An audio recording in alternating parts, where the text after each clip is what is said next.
It's the Cardinals on WB11. Starter by committee this afternoon. That means Luther Hackman makes the start, his first ever as a St. Louis Cardinal. Close to a capacity crowd for the Dodgers and the Cardinals. Game 4 of this 4-game set. With Rich Gould, Al Rabowski, my name is Dan McLaughlin, and welcome to Cardinals baseball here on WB11. First half of the season winds down this afternoon, Al, with all the different things that have gone on with this team. The Cardinals sit a game up in front in the Central Division. But all that being said, all the negative things that have happened, things have gone fairly well.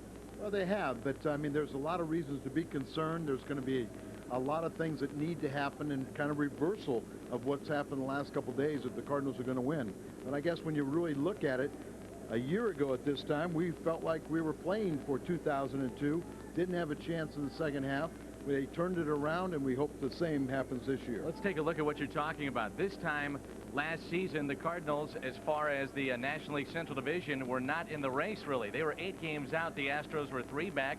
And lo and behold, Don Baylor at the time and the Chicago Cubs were 51-35, and they looked to really have a strong hold on the Central, but things very much changed. Now today, a year later, the Cardinals are up on Cincinnati. The Redbirds are only, though, 8 games above the 500 mark. And like you said, so many things going on right now with this team. Walt Jocketty, because of the death of Darryl Kyle, trying to find a starter. Woody Williams, we don't know the exact extent of his injury. So a lot of negative things going on with this team right now. Yeah, we probably need to find 2 starters instead of just 1, even if Woody Williams does come back. But this ball club really desperately needs these 4 days off. They'll enjoy it and come back, recharge batteries. But, you know, they're going to have to put the depth of Darryl Kyle aside. I know that's very difficult, and it's not an easy task, but you got to use it as a motivation instead of having it something that keeps on pulling you down. Well, we mentioned the name of Rich Gould. We'll take a timeout. We'll check in with Rich when we come back. This is Cardinals baseball on WB11. Rich Gould is up next.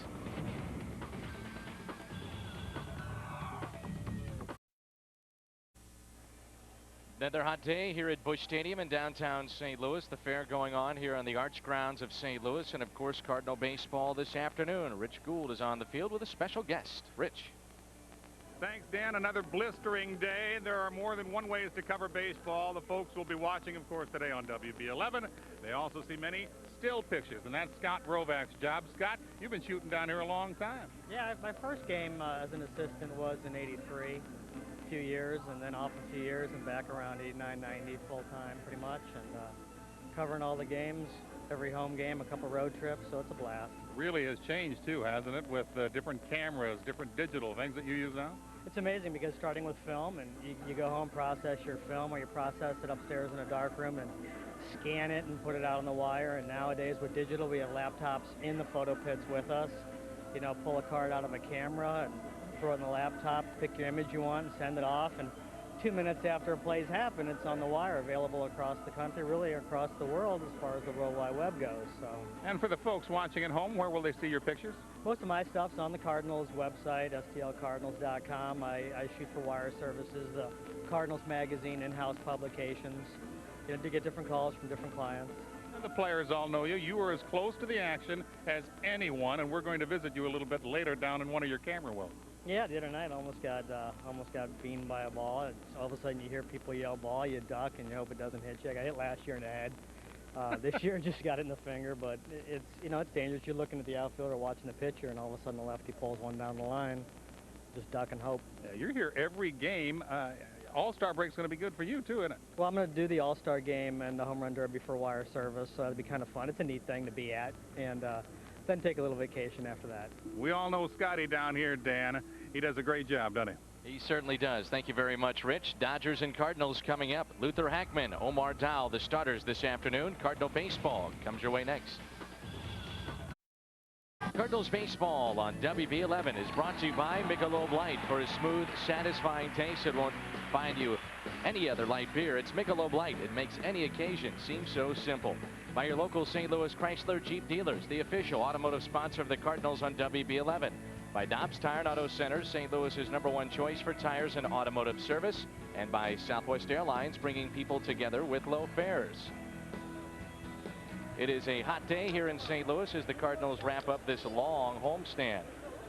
That's a look at Jim Tracy. He is the manager for the Los Angeles Dodgers. Has done a fine job in his second season, Al, and they've made some changes with this lineup, and most of those changes have really paid off. Let's take a look at his lineup.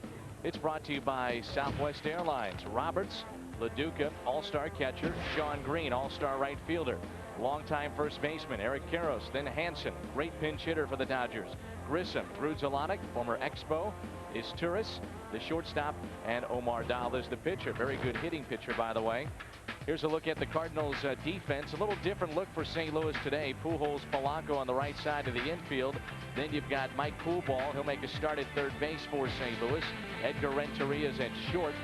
If you notice, it's an all right-handed lineup against this lefty Dahl. It'll be Cairo in left, Eli Marrero in center. In right field, Eduardo Perez will get a start this afternoon. Behind the plate, it'll be Mike DeFelice, normally the personal catcher for Matt Morris, and on the mound making his first start ever as a Cardinal is Luther Hackman, his 4th start in the majors overall. He's a 12th starter used by the Cardinals this season, and you see the record that Luther has in his 23 appearances out of the bullpen. But a bullpen by committee today.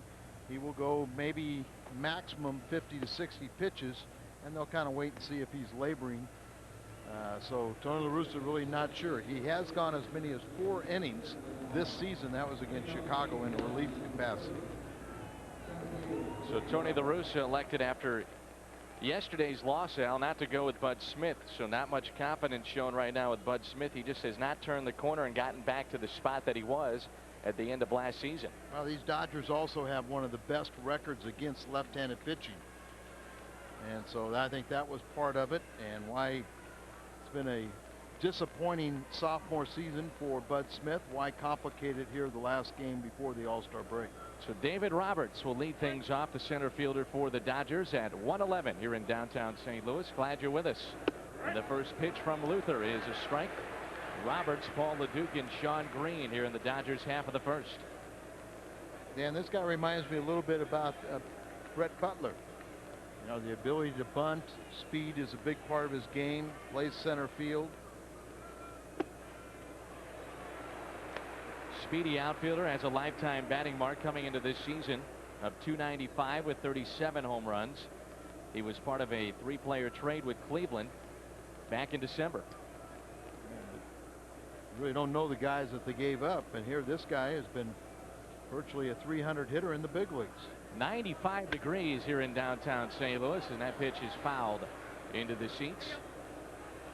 Long homestand concludes this afternoon, a 13-game homestand, longest of this 2002 campaign. And the ball club is 6-6 in the first 12 games of this 13-game homestand. I think everybody thought they were going to make a lot of progress, but it hasn't been, and playing in this heat virtually every day has taken a toll.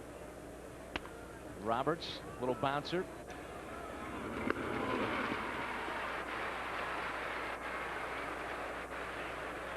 One out. We're working on our score box that you normally see at the top portion of your screen. Talking about the heat taking a toll on the players. Normally, it's a great advantage for the Cardinals, particularly playing the West Coast teams. But the Dodgers have won 2 of the first 3 games, and not only has it been bad on the players, this field looks terrible. And just the last couple days, the outfield grass is just looks like it's being burnt to bits. And one of the things that the staff here in St. Louis is going to do is Paul LaDuca steps in and takes a ball, is that they will tear up that outfield grass during the All-Star break, and it'll look much better when we come back home. There's 2 different grasses that are growing right now, and they're kind of fighting each other. And one of the problems that the staff here in St. Louis has is that when you begin the season, temperatures are in that 70 to 80 mark, and then all of a sudden they jump up to 95, 100, and that's where we're at today. It's 95. So 2 different grasses to combat 2 different altitudes and temperatures and everything else. The winter rye and the summer bluegrass. Right. But you know, you even look at the infield. And they replaced the infield the last time the Cardinals were on the road. It doesn't look much better, and it has had terrible playing conditions, a lot of bad hops, and even in the dirt they've had bad hops ever since they replaced the infield. LaDuca is hit by the pitch. That looked like it caught his elbow. He's got a little gear there on that left elbow, if indeed it caught him there, so he'll take first base with one out. Well, LaDuca has just been on fire.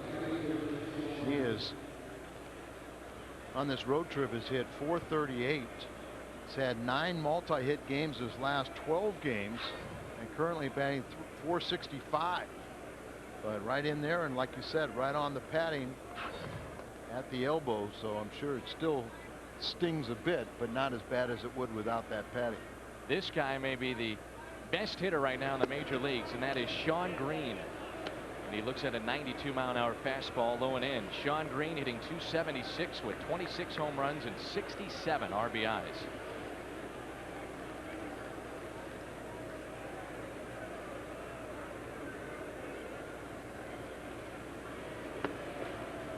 Two and 0. You talked about how hot Shawn Green has been of late. Set a couple records. Major league mark with 7 home runs in 3 consecutive games, May 23rd through the 5th. Then 9 homers in a week, Sunday to Saturday, May 19th through 25th, to set a National League record. And remember, he was 14th player in Major League history to hit 4 homers in a game. Shawn Green is an all-star heading to Milwaukee, and in many ways that's where everything kind of started going in the right direction for Shawn Green. It was against the Brewers, that 4-homer game. It was a 16-3 victory at Milwaukee on May 23rd. He was 6 for 6, including those 4 home runs. On 3-0, he takes a ball, and it's first and second, just 1 out. Let's take a look at Shawn Green and flashback earlier this season. The home runs for Green, 4 in 1 game. And remember, Al, he started the season prior to this game very slowly. I mean, he had been really not a very productive hitter for them, but that one got him going. And instead of maybe the Mark Whitten syndrome, he got better and better. He had only 3 home runs in the month of April, and his swing had gotten long. Mechanically, he was doing some things incorrectly, and they tightened it up, and he's been on fire. Here's Eric Karras. By his standards, had a terrible year last year, and he's bounced back nicely. The home runs are down with just 9, but his average has gone up, so he sacrificed the home runs, and the average has gone up close to 300. After a heart-to-heart talk with his manager about not trying to swing for the fences, but go to the opposite field. You wonder if the back problems led to that as well. Well, I'm sure that's probably part of it. You know, your back problem, you have a tendency to pull off of pitches. So defensively, pretty much straight away, deep in the outfield. Right on that pitch and fouled it back. It's 1-2. In many ways, the Cardinals could be going for a sweep this afternoon. You think about yesterday's game.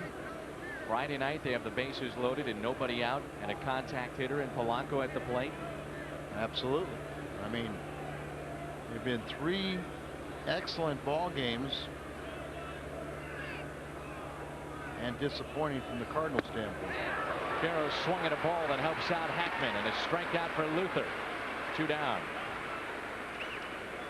Just not a good at bat, and there's that ball right up in his eyes, and just a bad swing. And Eric Karras would be the first one to tell you that.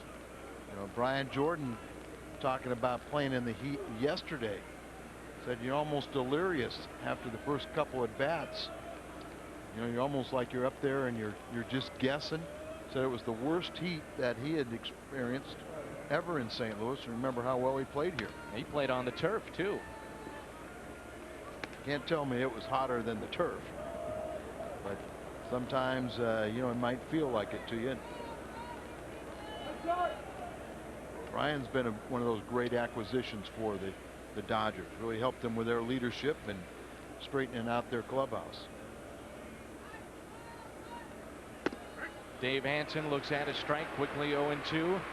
Very good pinch hitter. He picked up his 6th pinch hit of the season on Thursday night in the 8th inning to give him 106 in his Dodger career. And that ties him with the current coach, Manny Mota, for the franchise mark. 1-2. And Dave has the 3rd most active pinch hits. Lenny Harris, John Vanderwall, and then Dave Hansen. 11 years now he's been in the big leagues. And I can still remember when he was like a rookie in some classic matchups with Lee Smith. Coming on, it's Eli Marrero. He'll make the play. And the Dodgers strand a couple here in the top of the 1st. Good start for Luther. Good start for the Cardinals. They're coming up when we come back. Tony La Russa and the Cardinals start today. It came up in the National League Central Division. The Dodgers 2.5 in front out west in front of Arizona. Here's a look at the Southwest Airlines starting lineup. Cairo to lead things off, followed by Polanco, Pujols, Perez, then Eli Marrero. He could have been the hero yesterday. If not, the Dodgers, though, came back. Renteria, Coolball, DeFelice, and Luther Heckman. Around the Horn is brought to you by Dobbs. A look at the Dodgers defense here today. Eric Karros on the right side at first base, along with Mark Rudzelanek, former Expos shortstop, now playing second for the Dodgers. Hansen is at short, or rather at third. Izturis is at short. To the outfield we go. Grissom in left. Former center fielder now in left. Roberts is in center. Sean Green is in right. And Paul LaDuca is behind the plate. Omar Dow is today's Chrysler Jeep starting pitcher for the LA Dodgers. Well, finesse type pitcher, trying to improve his record to 8-3. Opponents only batting .209 against him. Lifetime against the Cardinals, he's 1-2 with an ERA of 5.21, 18 appearances. And he's throughout his 10-year major league career, he's 1 game under 500. Omar Dow against Miguel Cairo, and a strike to Miguel. What happened on this date on September 23rd of 2000? It's the last time the Cardinals started an all right-handed lineup. They do not do well against these soft tossing lefties. They haven't, it seems like, in the entire history of this franchise.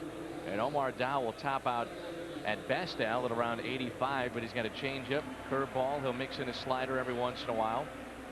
I remember it was a couple of years ago, he almost lost 20 games. Yeah, you really have to wait on him. You don't want to be hitting that on your front foot. Stay inside the ball.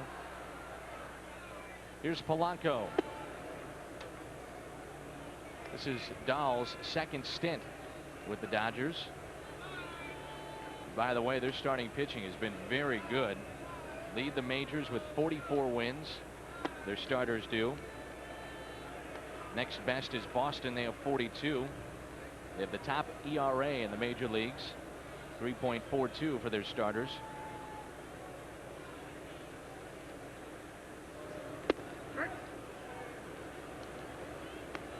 Two balls and a strike on Polanco. Little this, little that, just changes speeds, works up and down both sides of the plate.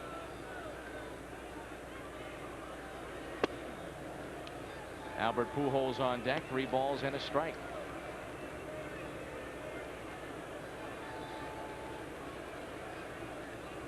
Polanco hits left-handed pitchers at a .313 clip.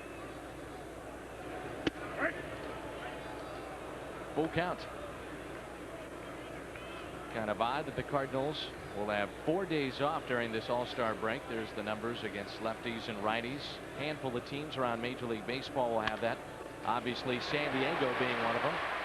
There's a base hit for Polanco. The Cardinals, after the All-Star game, will open up on the West Coast against the Padres on Friday night.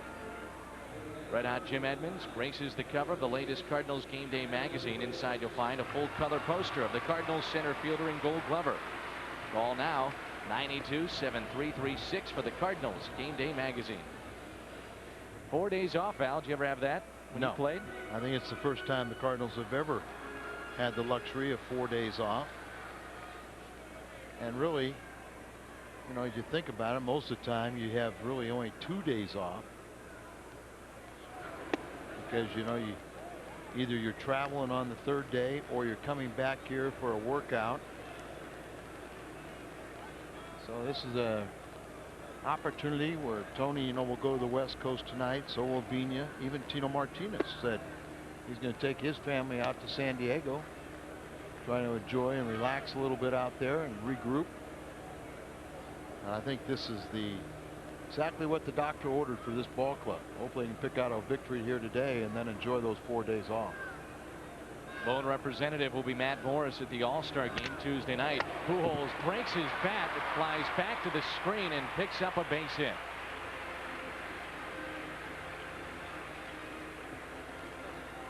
Boy, you could hear that from up here clear as day. Yeah, watch it.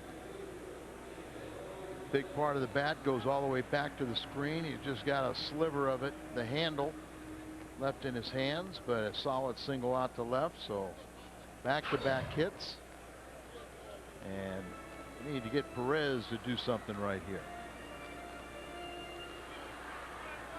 Here's our Ford Key matchup, and this is the team if Eduardo is going to do something against. This is the right team to do it against. A .341 hitter in his career. Lays off a strike from Dowell.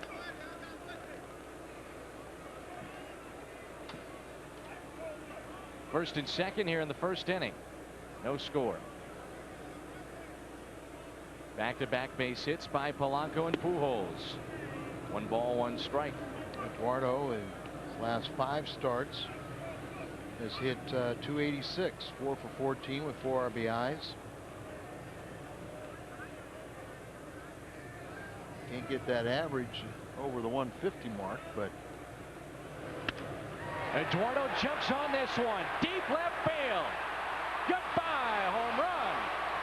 3-run home run for Perez.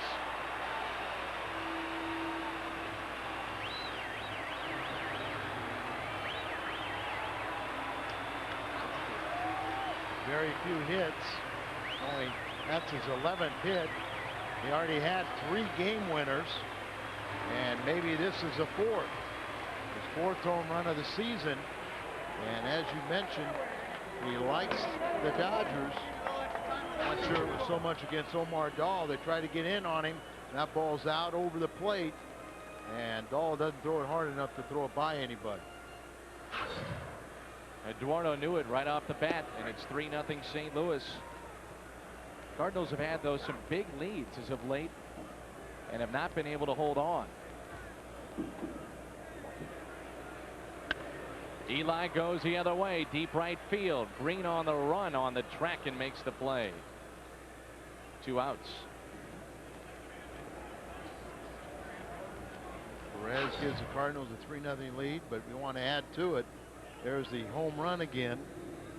As he jumps on that pitch, it was supposed to be further inside. Got his arms extended. He knew it right away. And that's got to feel good. So Perez, his 4th home run, RBIs 10, 11, and 12. Here's Renteria.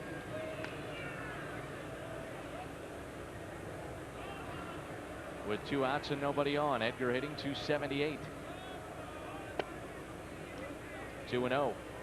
I think that's important for all the bench guys to contribute right now, because I think not only was Walt Jocketty looking for pitching. Edgar deep left field. Grissom back. Gone! 2nd home run in this inning. 4-0. Cardinals been banging out a lot of home runs of late. They have just been murdering the ball. It's 19 home runs in their last 9 games. That's including today. So the 4th home run for Renteria. He is purposely not trying to hit home runs, trying to go the opposite way. But you can see he gets an off-speed pitch and jumps on it and hits it into their bullpen. We may see their bullpen fairly soon. Here's Mike Coolball still searching for that first hit. Came up last weekend for St. Louis. Enjoyed a great spring. This lineup all right-handed against Dowell has jumped on him here in the first. Broken bat hit to short. This Turris will take his time and the Cardinals are done, but They jump out to the early lead. A 3-run home run by Perez. A solo shot by Renteria. And it's 4-0 St. Louis. Perez and Renteria have given the Cardinals a 4-0 lead as we move to the top of the second. The 2 home run hitters. Hey, Cardinal fans, every Friday during the season there is Busch Bash at the ballpark. Come down early, win tickets for that night's game, and enjoy live music, barbecue, and a Busch or easy drinking Busch Light. There's Chris Pronger, the captain of the St. Louis Blues, enjoying Cardinals baseball. Let's check in with Rich Gould. Rich.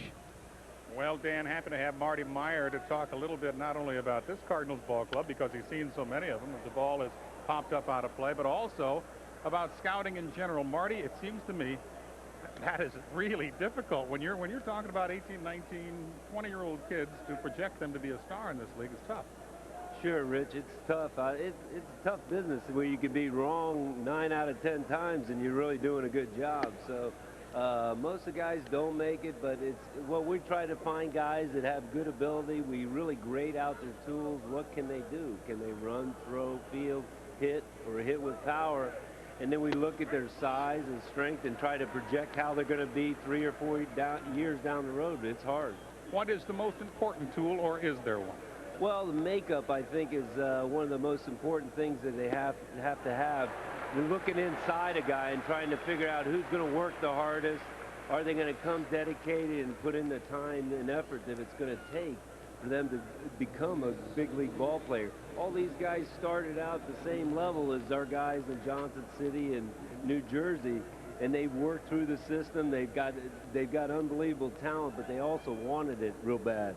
You going to get any time off during the All-Star break? If so, what are you going to do? Well, I'd like to take a day off, maybe go out and play golf one day, but it's always going. I'm going to Johnson City on Wednesday and going to see those guys play, see the young guys that we just drafted, and try to see where they are right now and how they fit into our organization. We're always looking forward to it, though. Thank you, buddy. Okay. Dan, back to you. All right, Rich, thank you very much. Director of Amateur Scouting there, Marty Meyer. There's a base hit from Mark Grudzielanek. Up the middle, hitting just .245 on the season. 1-out base hit after the strikeout of Marquise Grissom. It's 4-0 St. Louis here in the second. Cesar Izturis, the shortstop for the Dodgers, will step in. Very slick fielder for L.A. Good piece of hitting there by Grudzielanek. Goes with the outside pitch up the middle. We mentioned some changes with this Dodgers team. Certainly with the shortstop being one. Bringing in Brian Jordan. Out Gary Sheffield. Sean Green has bounced back after a slow start. They weren't sure what they were going to do with Eric Karros after a really subpar season for him. Either they couldn't unload him or they thought he could bounce back, and he's done so. That's a shot under the glove of Albert Pujols and into right field. And Grudzielanek will move from first to third. It brings in Omar Dowell. The Cardinals do have that 4-0 lead, but you just don't know how long Luther Hackman's going to be out there. Luther got to be moving over first base in case Pujols made that play. He wouldn't have been there at the bag if Pujols gobbled that one up. He would have given up the base hit either way. Last season, Omar Dowell hit .236. He can handle himself at the plate. I was going to say he's 1 for 15 this year, but at 195 average, 1 home run, 18 RBIs tells you that he knows what he's doing a little bit. He squares and takes a ball. 92 from Luther Hackman. Luther has the ability. Where he was a starter throughout the minor leagues, Colorado and the Cardinal organization. First Cardinal start. I was a little surprised that they didn't try this sooner. For last season, it was Mike Matthews that got some of those starts. Squeeze. And it's popped back and out of play.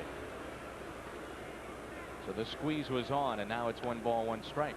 Grudzielanek back to third. Roberts, not the on-deck hitter, is not a real RBI man, so they try to bunt with their pitcher. See, kind of stabbing at the ball, and that's why it produced the pop-up. It's a squeeze play. You really don't have to make that perfect bunt. You just really have to get it down.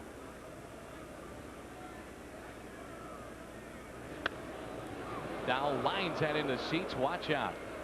And hopefully everybody's all right over that Dodger dugout in the seats. That was scorched. That got somebody.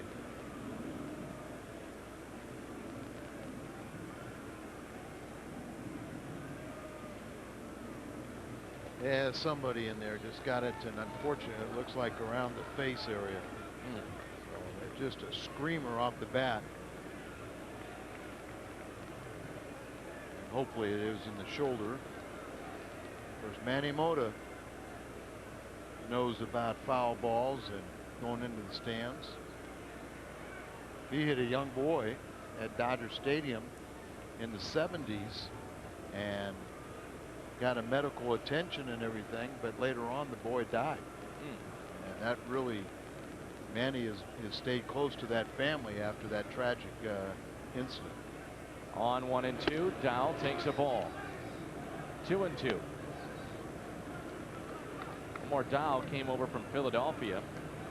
They held an option on him for $4.5 million. They exercised that in November, then traded him away for a pair of minor league pitchers. And here he is pitching for the Dodgers with a mark of 7-3. Runner goes from first to second. Throw down to second. High throw. And safe is his tourist. It's his fifth steal and being caught 6 times. So it was a high throw. Really didn't have much of a chance for Mike DeFelice. Ball up there, and you know, ideally you want that ball down a little bit, and then the high throw allows him to get underneath the tag. 3-2 on Omar Dow. With the pitch count getting up there, you might see that bullpen starting to at least get loose down there, Al. Well, I don't think yet. I think they're still trying to get 4 out of it. Ground ball hit to short. Play in front of him. Instead, he goes to first. And Renteria gets the out. There's 2 down. Probably could have got his Torres from second to third. After the run scored, it's 4-1. And it's one of those, it's going to be a tag play. It really was not that good of a running option for the young shortstop to go to third base, but with 2 outs, Renteria said, you know, well, I'll get the sure out, the easy out. See, the ball's really still in front of him. He looked him out there, but it's got to be a tag play, and decided to go on to first. Here's Roberts trying to bunt his way on. It's going to take a great play by Pujols, safe at the plate. And the lead is cut in half. Roberts the RBI, and it's 4-2. That's why I told you that Roberts reminds me a little bit of Brett Butler. And that's a play that Butler had perfected, the bunt play, very well. And here they get an extra run out of it. I don't think Pujols had any other play. I don't either. You know, you see him here, bunts it. This guy can really run. Luther not quick off the line. You know, he's not going to get to first base and cover the guy there. And so the play in front of him was the only one that Pujols thought he had. So some good base running then by the shortstop. Cesar Izturis turns into a run. Stolen base, then he moved up on the ground ball to short from second to third and scores on a 2-out bunt hit by the leadoff man, David Roberts.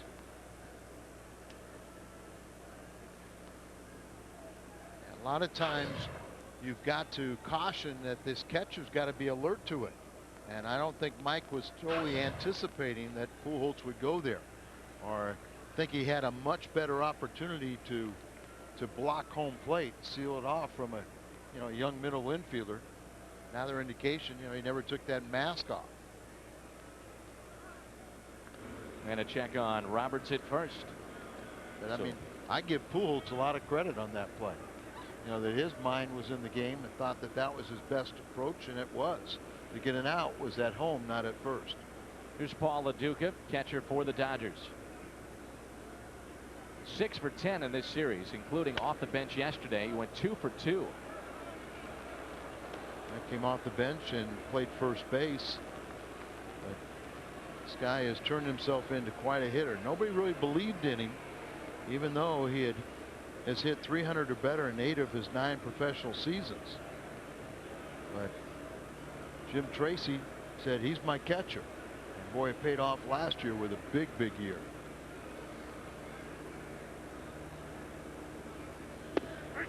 Good pitch here by Hackman, 0-2. LaDuca leads the National League in batting average during day games. He's hitting over 400. Last year he hit 320, 25 home runs and 90 RBIs. Played in 125 games, and home runs are down, but he's not shabby behind the plate at all either. well, he's got a low center of gravity, you know, Right. so he's got to be able to give you a good target. Also played a little bit of the outfield besides first base like we saw him in yesterday's game. And see, he's 350 average versus 324, 14 home run versus 5 home runs, and RBIs were pretty close to a year ago.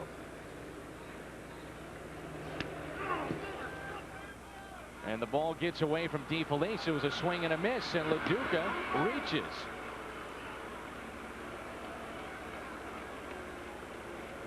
And it hit the umpire, then went back to the screen. And that'll bring up Sean Green with 2 outs and 2 on. Right, going after another high fastball. There you see it go off the arm of the umpire, his right arm. That's got to hurt. And DeFelice took him a while to locate it, and then it hit on the back screen, maybe off one of those signs or something, carry him back quite a ways and strike him out. But they call it a wild pass ball, I would assume. Yeah. And instead of having Sean Green lead off the third, you have him come up now with 2 on.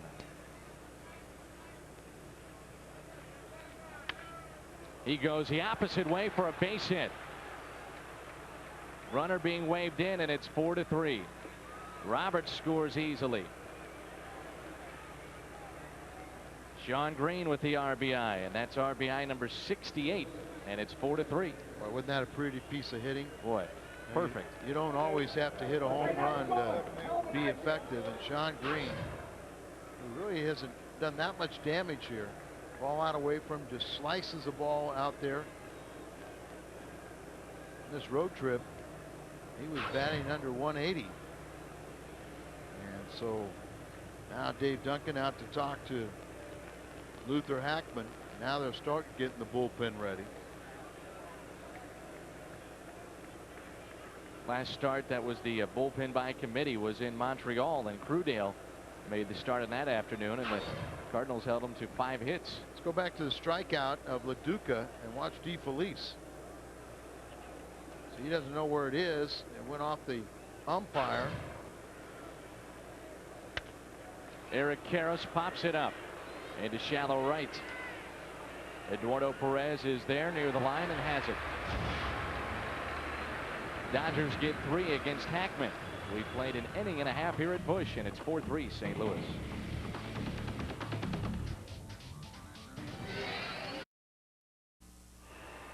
What's on Tap is brought to you by Budweiser, delivering beer at its best with the crisp, clean, and refreshing taste known only to the king of beers. Friday night, back after the break on Fox Sports Net from San Diego, will come your way at 8:30. Then Saturday and Sunday, both those games on the Cardinals television network and right here on WB11.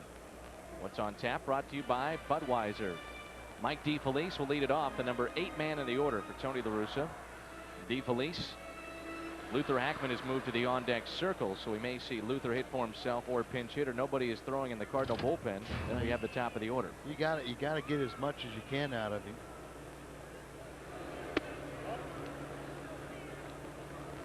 You'd figure that Steve Klein, Isringhausen, and Beers would be pitchers not used in the middle innings. Klein would be using the setup along with Beers, Izzy obviously to close. I think you definitely want to use Klein today, but and Isringhausen, Tony said he would use in only certain situations. DeFelice drives it into center. Roberts backs up and has it. But the fact that they've got a few of their guys on the bench, Beltre and Jordan, something like that, you know, you could see that this is the lefties, Bud Smith and Matthews, who gets a bulk of this game.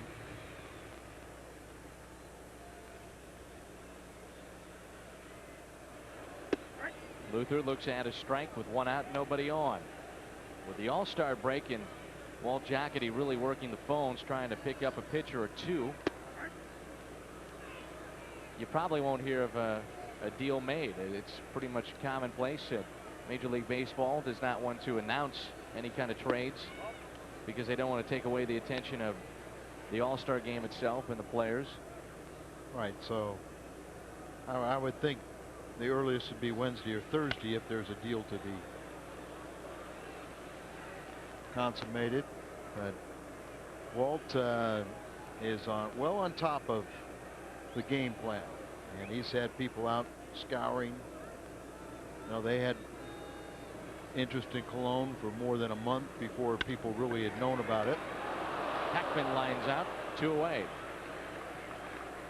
You know, Jeff Weaver, he had some of his lieutenants scouring him, but you know, he went to the Yankees. There's that nice line drive. It appeared to get by the shortstop, but Cesar gets over there and makes the play. It's going to make it interesting too, Al, is that the Players Association will meet tomorrow in Chicago and possibly talk about a strike date. Hopefully that's not going to be the case, but well, you know, I mean, reality. Let's just put it this way. And nobody should get totally upset if they do even make a strike date. You got to play the game. You know, you've got, if that's what you think is in your best interest, but it doesn't mean that there's going to be a strike.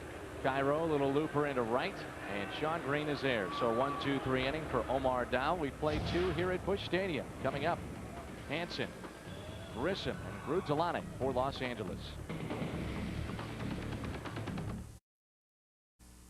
We hope you stay with us on the WB at 6. It's back-to-back laps with 2 episodes of For Your Love, followed by Charmed and Angel. That's all tonight at 6 on WB 11. It's a good look at Mike Phillips. Tom Phillips, his father, helps us out up here in the booth and during the hockey season, and of course during baseball. So glad to see that his son was able to make it out to the ballpark today. Dave Hansen, Marquise Grissom, and Grudzielanek for the Dodgers. Here in the top of the 3rd, Cardinals lead it 4-3. A 3-run home run by Perez, a solo home run by Renteria. That was back in the 1st. The Dodgers picked up 3 in the 2nd. This will be pitch number 42 by Luther. A broken bat and a tough play and a single. Nice effort by Renteria. He'll be going to Miami for the break. Spent a little time there. Just right off the end of the bat. Good piece of hitting. Didn't try to pull that ball and deep into the hole out on the outfield grass. And as we understand, that is not bluegrass, it's Bermuda that is starting to take hold. And grounds crew, is that looks like Luther is maybe through. Tony out there maybe to find out how he's feeling. He projected either, you know, 50 to 60 pitches, and he was going to wait and see how he felt, but I guess that's enough. 2+.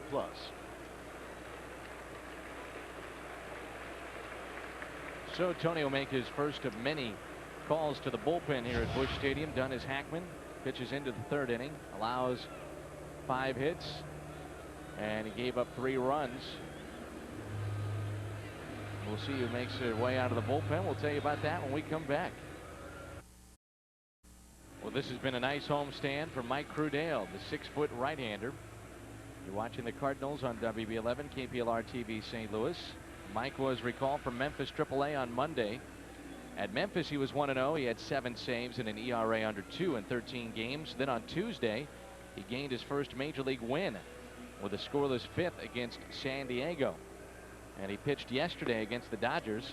1 inning, no hits, no runs. And he struck out 2. So Crudale has been part of that very good bullpen, Al. And the Cardinals, one of the bright spots so far in this first half, as far as the pitching staff is concerned, is this bullpen. It's been very good. Well, and this guy is really kind of came out of nowhere. What you like about him is very aggressive, not afraid out there, and he almost did a great Houdini act getting out of that bases loaded jam.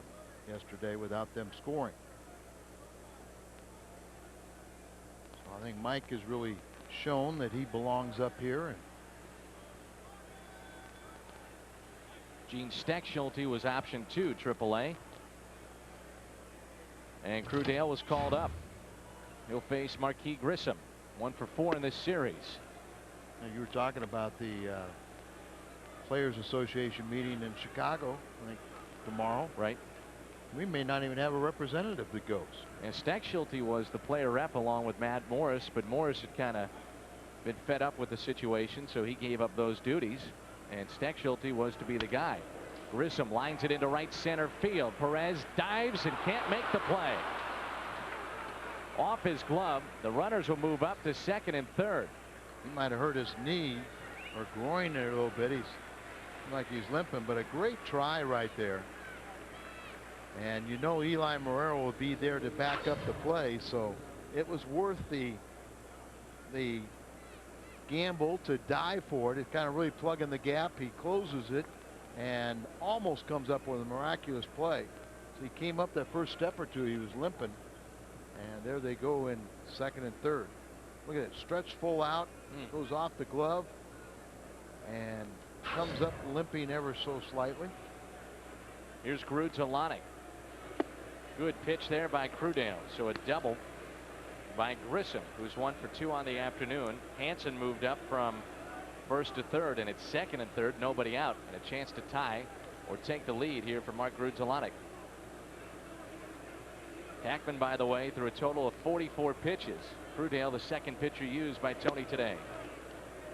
I was talking about the labor situation and how the uncertainty of what could transpire out maybe would tie Walt Jocketty's hands a bit. Absolutely. You just don't know. Yeah, last thing you'd want to do is inherit a big contract and have a shutdown and lose players and then not really have right. Even if it's a rent a player type deal. I think if you took on a guy like Al Leiter. Right. You know, that's a perfect example of what you're talking about. There's a guy that I sure wouldn't mind picking up. Money pitcher, been in the postseason, knows how to pitch. He'd be a free agent at the end of the year, so you know you really are renting him for a couple months. Other names bandied about: Chuck Finley. Somebody even mentioned Darren Oliver, who apparently is, I think, was released by Boston. So you sign him for the minimum, prorated over the last couple months. 1-2 pitch is popped up. Pujols is there, and the runners have to stay, and that's a big out. That's number 1. If you're a pitcher, you come in this situation, and you know you have nobody out, and got a couple guys in scoring position. You get that first out, then you start thinking like, okay, now I can see how I'm going to follow it up. Strike out, pop up, and if you can get the second out, in many cases you sit there and you go, and they're going to intentionally pass. Turris bring up the pitcher, Omar Dahl.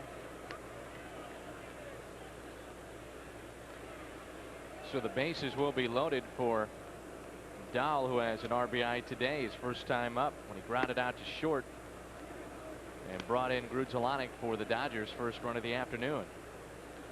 So bases will be loaded after the intentional pass to the shortstop is Turris.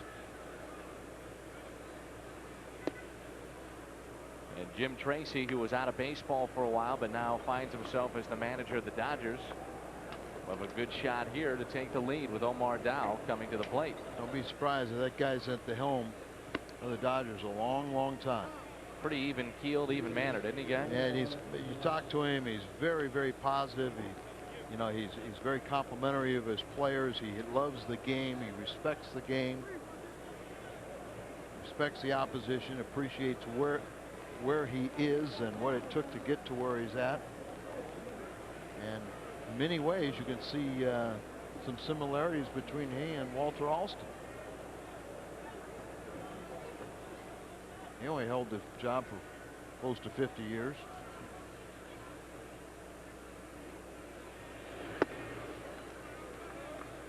I don't know what. I think Walter Alston, I'd have to check it up, but I think he had something like 35 one-year contracts. Is that right? Yeah. How many years was Lasorda there? Lasorda came in right after Alston and was there for 20 plus. Yeah. And then they've gone through about 5 or 6 in the next 5 or 6 years. Jim Tracy was part of Davy Johnson's staff. He was a bench coach. And you mentioned how he gained the respect of the players, and you do that pretty quickly by not ripping them in the press, and he really took the pressure off of them with his level-headed commentary to the reporters in Los Angeles. You know what he also did is he won the respect of them last year of handling the way he handled Sheffield, and it started in spring training. And Dan Evans, their general manager, I think understood what kind of player that Jim Tracy wanted on his team, and then he tried to do the best he could to accommodate and acquire those kind of guys. And now you see a team that's really coming together and playing good baseball and in first place. 2 balls and a strike on Omar Dow. Fights it off and fouls it into the seats. 2-2.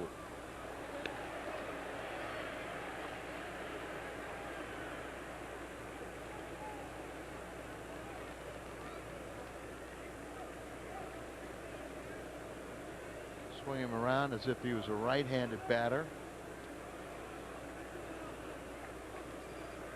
Middle infield can play for the double play. Corners are in. Outfield is shallow. Here's a 2-2 with the bases loaded to Omar Dow. Slaps that one foul and down into that corner near that left field line. Good play by Fan down there. We'll do it again. You do not want to run the count full.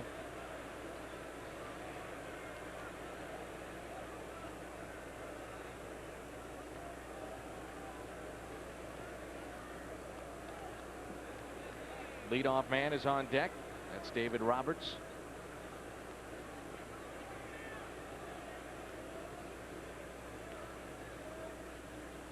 Here's a 2-2.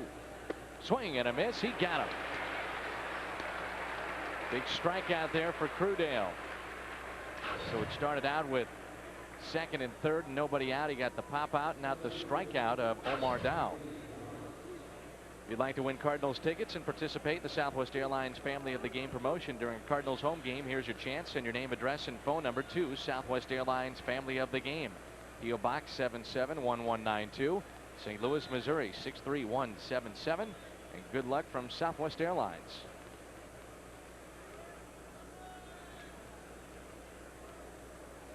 Here's Dave Roberts, 1 for 2 on the day. 5 for 14 in this 4-game set. Bunted his way on last time. Bases loaded. Be something if Crudale can get out of this jam. It wouldn't surprise me if he does. And as I said, once you get that first out, then you kind of see how you can get your wiggle room. Got the second out with the strikeout of Dahl. This is not an easy guy because of his speed. 1-1. Roberts today is grounded out to second to start the game, and then with 2 outs he bunted his way on and drove in a run back in the second.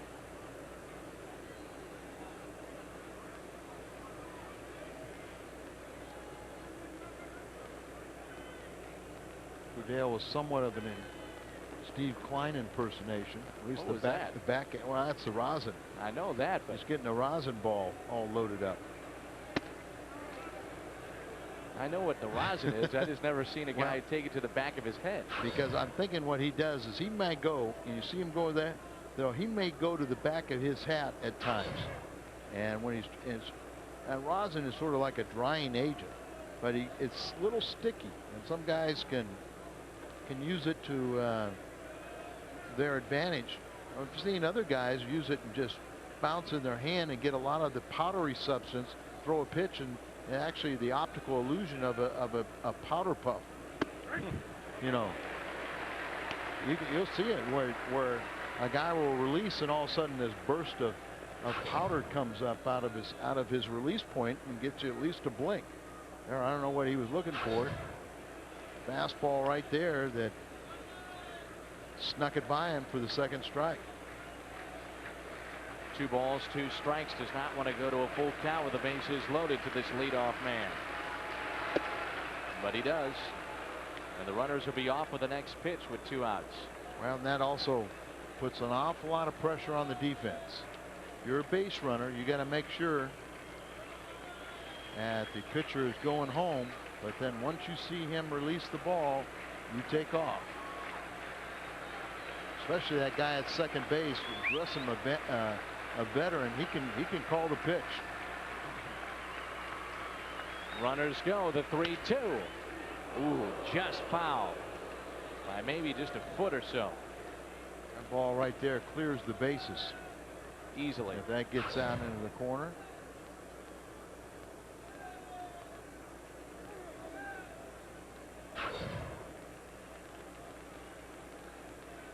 Dodgers trying to take 3 of 4 from St. Louis. They lead the West by 2.5. Cardinals a game up on Cincinnati in the Central. Bases loaded. Cardinals up by a run here in the 3rd. Now time is called. Roberts steps out.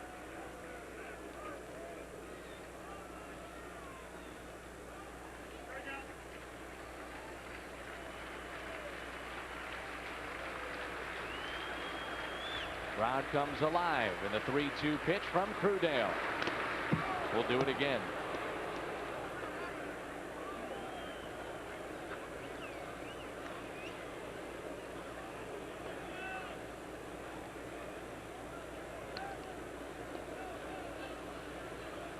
Roberts batting .299, and Crudale's forced to throw a strike.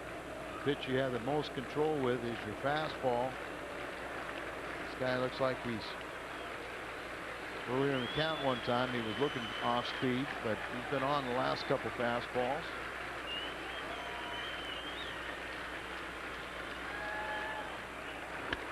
Ripped into right field for a base hit. 1 run will score. The other one will come in easily, and the ball is cut off by Edgar Renteria. 2 runs score, and the Dodgers have taken a 5-4 lead. An RBI for Dave Roberts, and he's got 3 already on the day. Well, you know, that's why you always say you hate to get into a running count, and then after fouling off a few fastballs, he throws a 3rd consecutive one there, and he had another good rip, a solid base hit. And because of the running count, easily that single scores 2. Hansen and Grissom score, and it's 5-4 Dodgers. One of those runs goes against Luther Hackman, so you can close the book out on him. 2 innings, 4 runs, 5 hits, 3 strikeouts, 1 walk. He also hit a man, and he threw 44 pitches. Inning started with Luther Hackman with a base hit off of Luther by Dave Hansen. Then Grissom picked up the double, a pop out of Grudzielanek. Tony La Russa walked intentionally the shortstop to load the bases for Dow, who struck out, and then the base hit there by Roberts. There's multi-hit games brought to you by Bank of America. There's Paul LaDuca, still a dangerous man at the plate right now.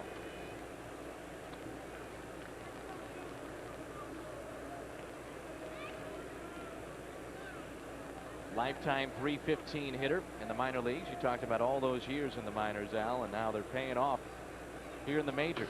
He's 6 for 11 in this series. And he pops this one up into shallow right. Perez coming on, and he has it. We have played 2.5. The Dodgers have already left 6, but they lead it 5-4. Dollar More is the largest energy assistance program in the area, helping the needy pay their energy bills. To sign up for the Dollar More program, customers must check the box on their monthly bills, fill out a pledge card, or sign up on the Ameren website at Ameren.com. Well, we've got some interesting news concerning the All-Star break in the All-Star game. We just found out that Matt Morris will not participate in the All-Star game. He will be there but will not participate. Tom Glavine has also taken himself out of that game, and replacing those 2 on the roster will be Vicente Padilla and Rob Nens. So Matt Morris, who has struggled out and been plated some big leads and still has not been able to hold them the last couple of times out. Last Sunday, 6-0 lead. The other night, he had a 4 or 5 run lead, could not hold on. So Morris has taken himself out of the All-Star game, and that's a fair ball. That's the ground rule. Now, I don't think a fan got it. Well, yeah, he did.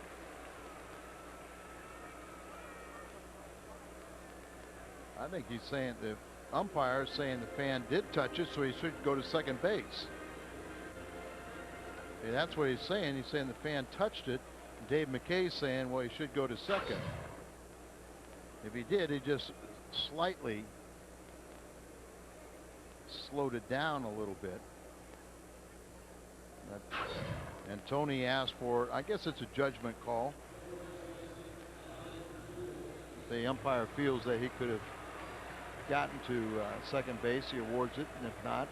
See, I don't think he would have. And I was watching Polanco run. It was almost as if he was kind of slowing up, going around first base, and wasn't even going to attempt going for 2. I don't think he thought it was a fair ball coming out of the batter's box either. I think that too, yeah. You know, getting back to Matt Morris, I'm proud of Matt, and I think this is the right decision. I said that the other day after Friday night's game. I said, you know, I don't think he needs to pitch in that game.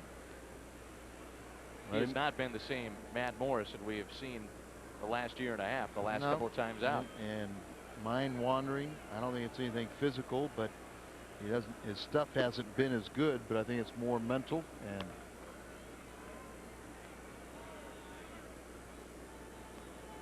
I know how close he was with Darryl Kyle, but you know, you have to put this aside, and you've got to use his motivation. 1-2 on Albert Pujols. Albert today has singled and scored back in a big first inning for the Cardinals, in which they played at 4.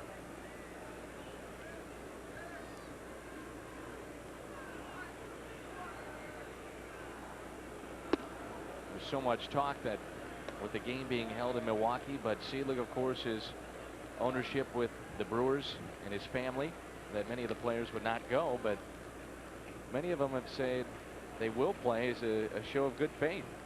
Well, the money goes to the pension plan. LaDuca holds on.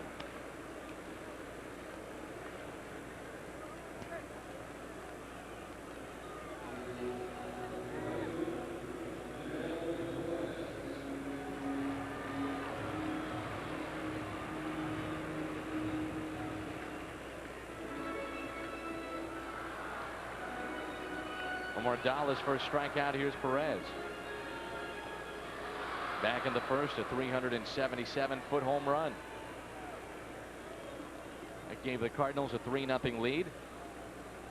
Then Renteria would hit a home run to make it 4-0 on a solo shot. And the Dodgers have scored 5 and lead it 5-4.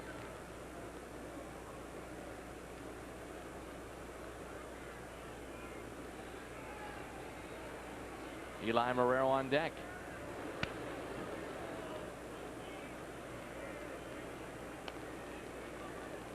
First inning against Dahl, a rough start for him. First it was Perez. That drove in Polanco and Pujols after back-to-back base hits. Then with 2 outs, Renteria. A home run that got into the Dodger bullpen and made it 4-0.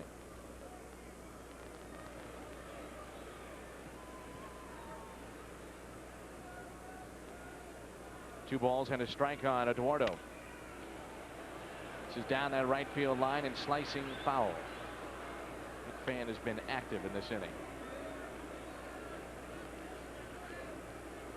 2-2. Leaders at the halfway point, Dodgers and the Cardinals.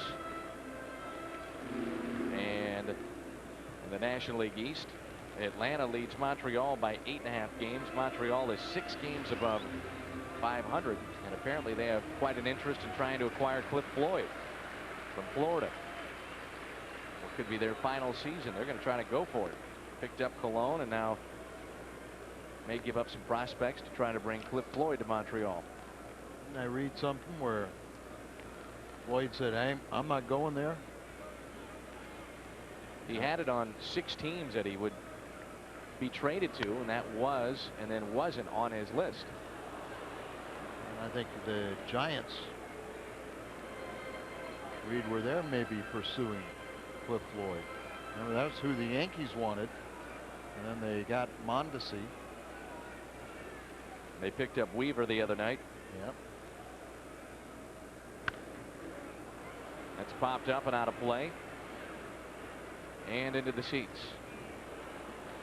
Cardinals have an awful lot of road games coming up after the All-Star break, starting in San Diego. That's when this field will replace the grass in the outfield, and really it'll get a good chance for the ground crew to do their excellent work, make it look great again.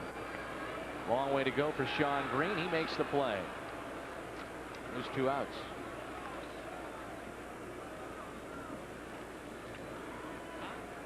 So the schedule has a few quirks in it for St. Louis on the West Coast. Come back home for a couple, then go out east, then fly all the way back to the West Coast.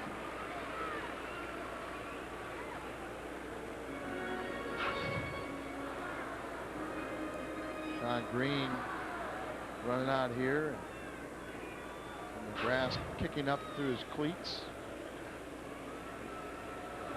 Here's Eli. He looks at a strike. 0 for 1 today. 4 for 12 in the series. Light out his first time up.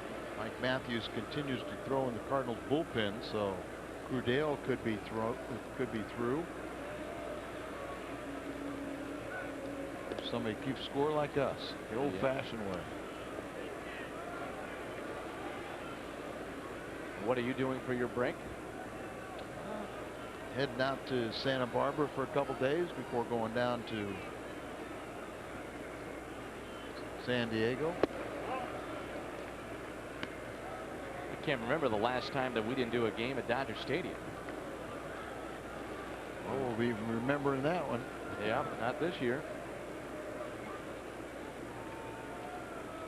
And we won't be doing it in the playoffs either. That's right. 1 ball, 1 strike with 2 outs. A check on Polanco, who's at first. Led the inning off with a base hit.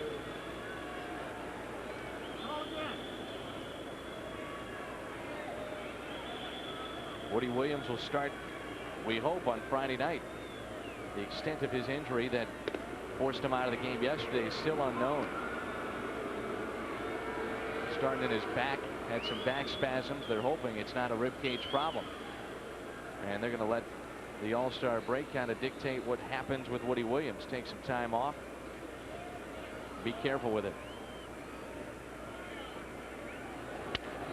Eli breaks his bat and pops it up. Turris is there. The shortstop puts it away, and the Cardinals strand a man. Sean Green will lead things off when we come back in the 4th.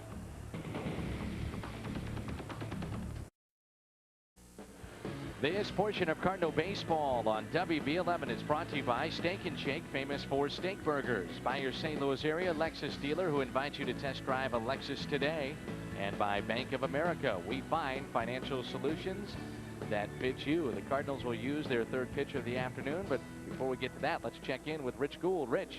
I tell you, Dan, it's a thrill to talk to one of America's most outstanding entertainers in a variety of ways, Lee Greenwood. Lee, you wrote how many songs? How many songs you penned? Oh, hundreds. You know, I mean, the songs, they're not all famous, but I've had a chance to write for an awful lot of different artists, including myself. And performed how many? Thousands. But you have an anthem that, especially on our nation's birthday, everybody wants to hear, sing, proud to be an American, and you performed that today, didn't you? Yeah, we just gave one stanza of it, so we didn't sing the whole song. We will sing the whole song tonight at the fair at St. Louis. But I wrote it in 1983, and it was originally intended just for a welcome home for the Vietnam vets. I even wear an MIA bracelet, which I've had for 22 years, and I have great sympathy for the boys that weren't welcomed home properly. So that was my initiative, but during the Gulf War, it had more of a banner kind of a feeling, and after 9/11, it sort of was a healing token. So I'm proud to be serving all those purposes. A dynamite song, and when you put it together with fireworks, that'll get your heart. I think every show in America has it as the finale for fireworks, and I can't tell you how much how much more proud I become. And tonight you will be downtown. You'll be on the riverfront. Will that be the only song you do, or are you doing a whole set? No, we have a whole show. We just came in for Virginia, and this is our 6th show in a row during the 4th of July weekend. The 6th show in a row here in St. Louis? No, we started out in Louisiana, All right. and then we went to Corpus Christi, Texas, to Dallas, Albuquerque, Virginia, and then here. And you've been here before? Yes, about 15 years ago. Okay. Lee Greenwood, folks, in the ballpark with his beautiful wife and kids today, guys. Actually, I had a chance to meet Lee, and thank you, Rich, during the hockey season. Al, on the home opener, Lee was in St. Louis, and that was outstanding to see that. Played after the tragedy in September, obviously. I think he really is a big baseball fan, too. Oh, he is. I talked to him off mic, and he talked about the Cardinals and how he enjoyed this organization. And he said it had been about 10 to 15 years when I talked to him that he'd been here at the ballpark, and here he is today, and he'll be down on the riverfront later tonight. 2 balls and 2 strikes on Sean Green. That song really does have so much more meaning today. Full count on Green. Matthews is the 3rd pitcher used by the Cardinals, following Hackman and Crudale. It's a bullpen by committee start. He's allowed just 4 earned runs in his last 22 games, span of 19 innings pitched and an ERA under 2. So Mike has done a good job and goes to a full count against Green. Strikes him out. That's how we start the 4th. A strikeout of Sean Green, who's 1 for 2 on the day with an RBI base hit. Personally, I'd like to see more of Mike Matthews. There he gets one of the best hitters in the game and makes him look bad on a breaking ball. Got good stuff. Just has to project a more positive image for Tony. Talked about Paul the Duke of paying his dues. Mike Matthews has done the same. Right out of high school, 8 seasons in the minor leagues with Cleveland, Boston, and now the Cardinals. He was part of the Kent Mercker deal. But he was, as we talked about before, Al, kind of one of those bonus babies, a 2nd-round pick in 1992. Yeah, he was. That was by Cleveland. And of course, he played several years with Steve Klein in the Cleveland organization. Against Sexton, John Casey, some of the different guys that have been there. Giles, as Karros lines it into center, and Marrero has it for the 2nd out. And Mike Matthews he's got 3+ pitches at the big league level: fastball, changeup, and breaking ball. I know there was a point in time when the Cardinals were losing all their starting pitchers that it didn't work out for Mike last year, but he was hoping he would get the chance this year to start. Numbers were not as good last year as a starter for Mike. And if you look at his numbers against left-handers last season, he was tremendous. Yeah, but I think too, Dan, it's part of the maturing factor. Maybe he wasn't ready last year, and you know, part of it has to do with the guy accepting the role, and you know, he kind of would like that role now. Not because, you know, more out of necessity rather than because he felt like he was one of the best 5. Appeared in 65 games last year, and he quickly goes 0-2 on Hansen. He had 10 starts last year. His ERA as a starter was 5.13. As a reliever was just under 3. And lefties hit only 150 against him. He's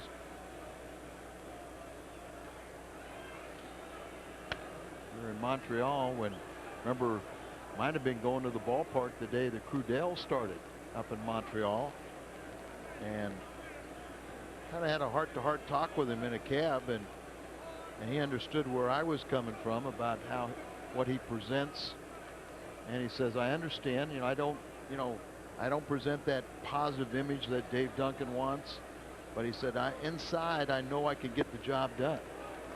And sometimes you can't, it's hard. You can't change somebody to be something they're not.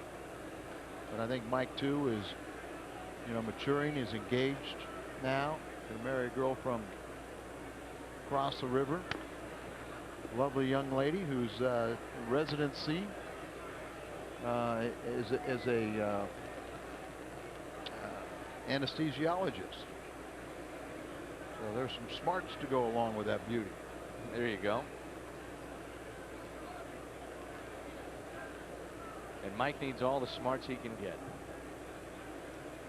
to help him along the way. Just kidding, Mike. Could have said he needs all the beauty he can get too. Oh, now you're getting into some dangerous territory. 1-2 on Dave Hansen with Grissom on deck. He said it. Said what? About his beauty. Oh, I was just commenting. He started calling you Rich Gould. You were trying to give him intelligence. Good strikeout by Matthews. He catches Hansen. 2 strikeouts in the inning for Mike here in the top of the 4th. We'll move to the bottom half. Renteria, Kubal, and DeFelice coming up for St. Louis.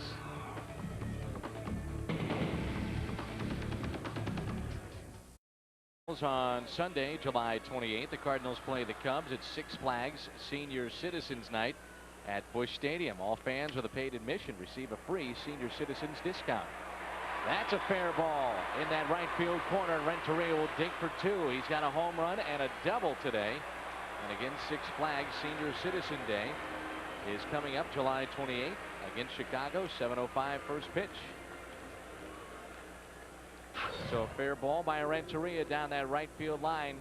Scoots into the corner, and Edgar is 2 for 2 with a home run and now a double. He kind of was struggling a little bit in this series. Now he's 4 for 13. Had been only 2 for 11 coming into today. Let's see if Mike Kubal can move him over. Mike is grounded out 2 short, 0 for 1. Mike Kubal had that great spring training as non-roster invitee and had a 385, 3 home runs, 8 RBIs. And does the job here. Tough play for Dahl. He spins and makes a nice play up the first base line, and Kubal does his job as the runner moves up. That's Renteria to 3rd, and a chance to tie this game up for DeFelice. So Mike gets the bunt down. Boy, when you see a right-handed batter sacrifice, you really see that play where they always say a guy's runs in the baseline. Wait, you automatically have to be running in the baseline, and then you see he starts slowly going back over to his right. But you start running, your first steps are almost to the grass. Infield is drawn in for Mike DeFelice with 1 out. Breaks his bat. Fair ball down the left field line. Run will score. DeFelice will trot in for 2, and it's a double for Mike.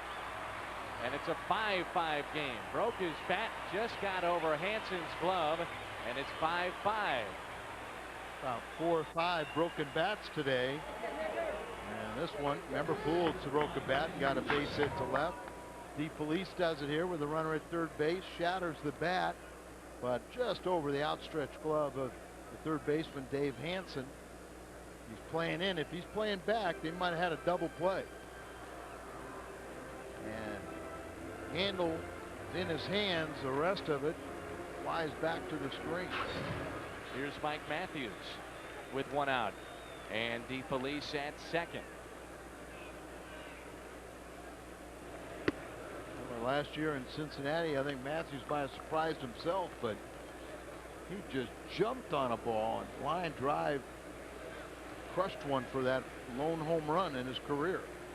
And he you know did what? the Jeffrey Leonard around the bases. Yeah, 25.5 seconds. 1 flap down, too.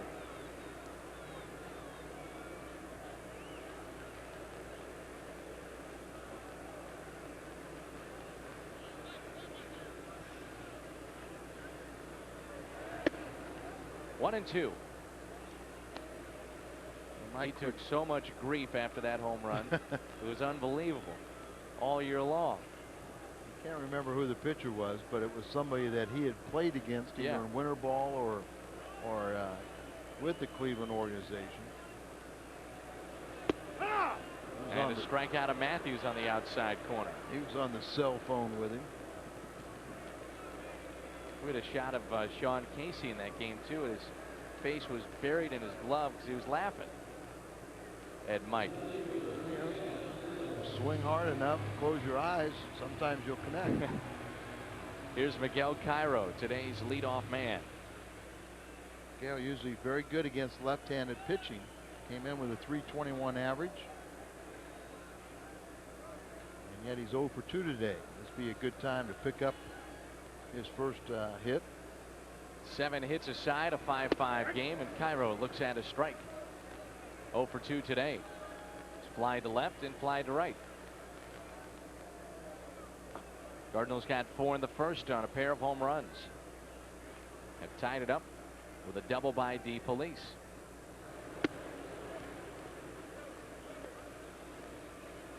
Off day around Major League Baseball tomorrow, then the All-Star game on Tuesday, and 2 off days for the Cardinals heading into Friday.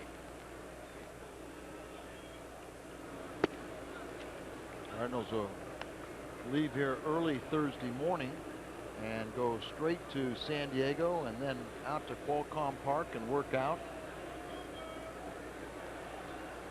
Tony will try and get his troops poised for the second half, and hopefully he can still take advantage of that San Diego ball club that is just reeling with injuries. I think Ray Langford is their 14th guy on the disabled list. Yeah. Cardinals have just dominated San Diego over the last few years. A sweep this past week here at Busch. And last year was probably the best pitched series the Cardinals have had against San Diego. Woody Williams faced the minimum 1 game. Bud Smith's no-hitter, and Matt Morris pitched, I believe it was something like 8 2/3 in another game.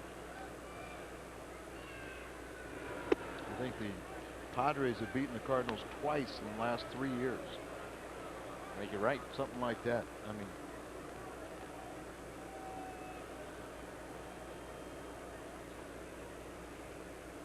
Three balls and a strike on Cairo. Polanco on deck. Miguel fouls it back. No Tony Gwynn this year, though, as we head out to San Diego. pretty much Ryan Klesko and their minor league system. Yep. When healthy, Phil Nevin. And he should be coming back pretty soon, but he had the broken arm. Right. Full count. The pitch by Dahl is popped up right side. Is there a play for Eric Karros? Out of room. Near the tarp and out of play. And we'll do it again.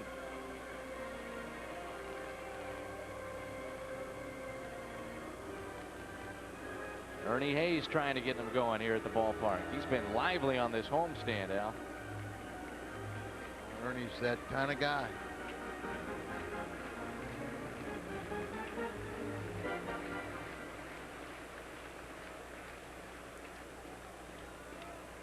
Here's a 3-2. Cairo pulls it foul. Change up by Dow.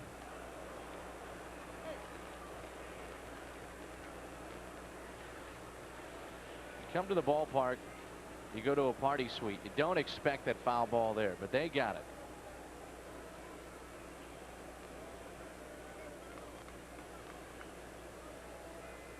Three and two on Cairo.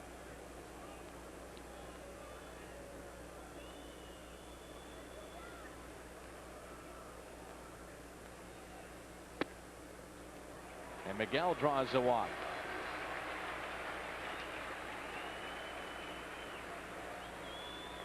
First walk handed out by Omar Dow. And it brings in Polanco, who's 2 for 2 with a run scored, a pair of base hits. Jim Colburn going to go out and talk to Dahl. No activity in the bullpen, but I see that they've just gone to the bullpen phone. Played with Jim Colburn in Kansas City, and he was also a coach over in Japan where he had So Taguchi on his team. He still thinks So Taguchi could be a big leaguer. He hasn't shown anything at the plate, but obviously So Taguchi can play defense. We saw that in the series against Seattle. It's our date in baseball history back in 1970. Indians pitcher Dean Chance is told by the umpire to remove a tiny flag pin from his cap because of the glare. It's also brought to you by Bank of America. Remember in the 70s when all the hitters were complaining about the gold necklaces the pitchers were wearing? If I was a pitcher, I'd be complaining about all the diamond earrings. I can't throw a strike because a guy's got a diamond earring. It's disrupting me. It's disrupting you. But now the ear flaps have taken that away, Al. Oh, that's right. Good point. That ball is going to get down. DeFelice is going to score. And the Cardinals lead it again. Second time they have led this game. It's 6-5. And the RBI by Polanco. He's 3 for 3. How about that? Polanco starting to hit like we've accustomed to seeing him. Cardinals battling back, getting the second lead of this game. Polanco just a solid single out in front of Grissom. I think he barehands this. He did. Yeah, he did. Played it kind of conservatively, but Polanco 3 for 3. He's been on fire of late. That's his 26th RBI. I think he had 38 all last year. And it brings in Albert Pujols, and time is called by Paul LaDuca. Speaking of this Dodgers bullpen, what have you thought of Gagne, their closer? Unfortunately, I think he's pretty good. Yes, he is. 32 saves, lead the major leagues, and Jim Tracy was telling me the other day that he could be even better, and they're going to go to the bullpen right now.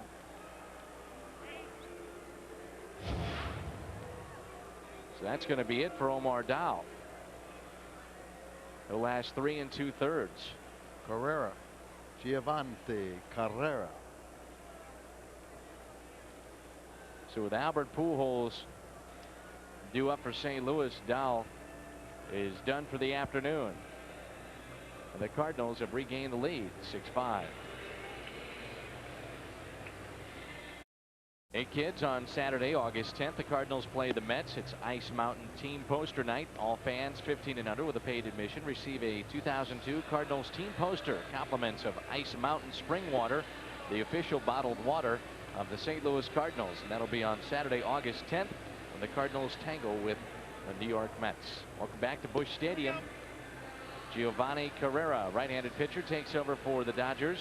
Leads the relief core of the Dodgers in innings pitched with 52. He's 2-0 with a 1.17 ERA in his last 10 outings. His longest outing was 5 innings back in early May against Atlanta.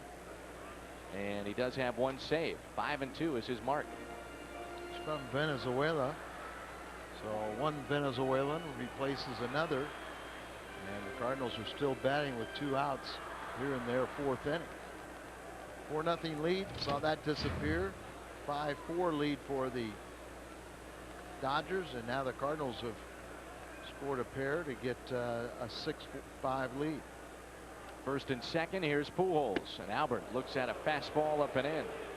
Albert's flunked on the wrist. He also had to spin away from a up and in fastball yesterday. Another one up there. Obviously they're trying to go inside, but some of the pitches are getting awful high. Cardinals have 8 hits on the day. That was against Dow.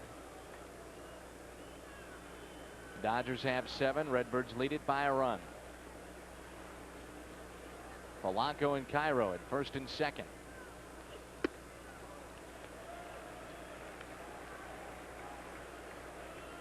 And it's 2-0.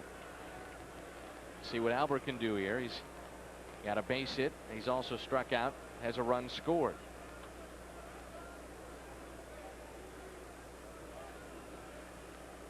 This is the final game of a 10-game homestand for the Dodgers, or rather road trip, and the final game of this 13-game homestand for the Cardinals.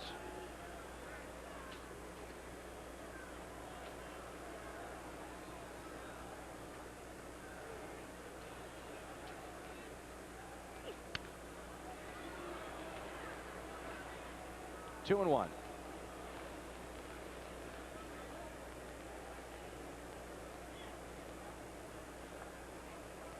Albert been swinging a hot bat. He's hit safely in 9 of his last 11 games. 370 or so during that time. 4 home runs, 12 RBIs. First Cardinal ever to have back-to-back or 20-game seasons his first 2 years in the big leagues. Here's a 2-1 pitch, and it's 3-1. Carrera started his professional career in the majors back in 1995 with Toronto. Pitched for 4 major league organizations. Also, he pitched in Japan for joining the Dodgers in 2001. 3-1 on Pujols with first and second. Cardinals up by a run. Perez on deck.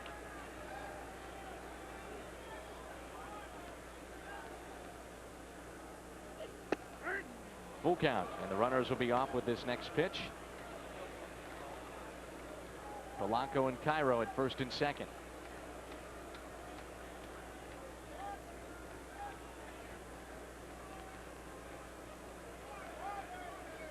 I'm not too sure he wants to throw him a fastball. No. Albert could lose it in a hurry.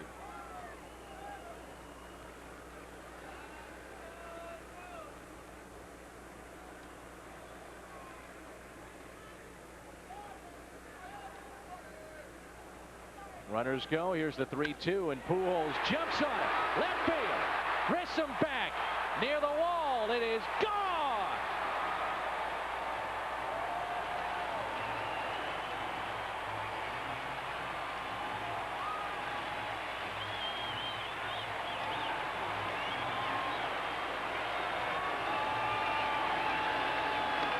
Three home runs on the afternoon for St. Louis. 2 3-run home runs. This one by Albert.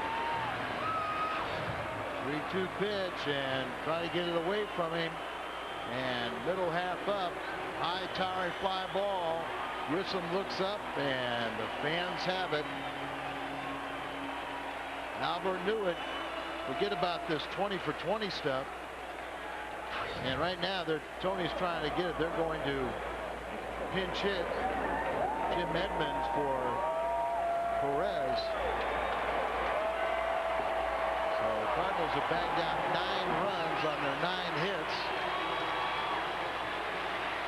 And this is our Auto Tire pinch hitter. It's now 9-5 St. Louis. Edmonds to pinch hit for Perez. Cardinals got a loaded bench with a lot of left-handed swingers.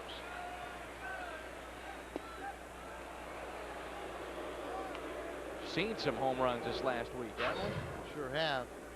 It's again, that ball, as he wanted it away, it was running up and in, but Albert was looking for something to jerk, and he hits his 21st home run, 65 RBIs, but not good enough for the All-Star game. 375 feet, but that's good enough. First Cardinal in his first 2 years to hit 20 home runs, and he'll be the first Cardinals in his first 2 years to have 30 plus. Here's a 1-1 to Edmonds. He slices it foul. 1-2. Tony La Russa went with all the right-handers in the lineup against Omar Dow, but now Edmonds against this right-hander off the bench.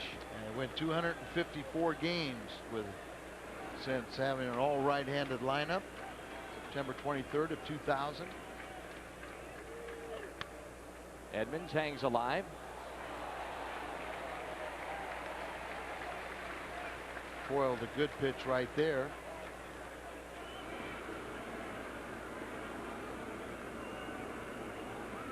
Unbelievable season last year, and making a statement with a great sophomore season.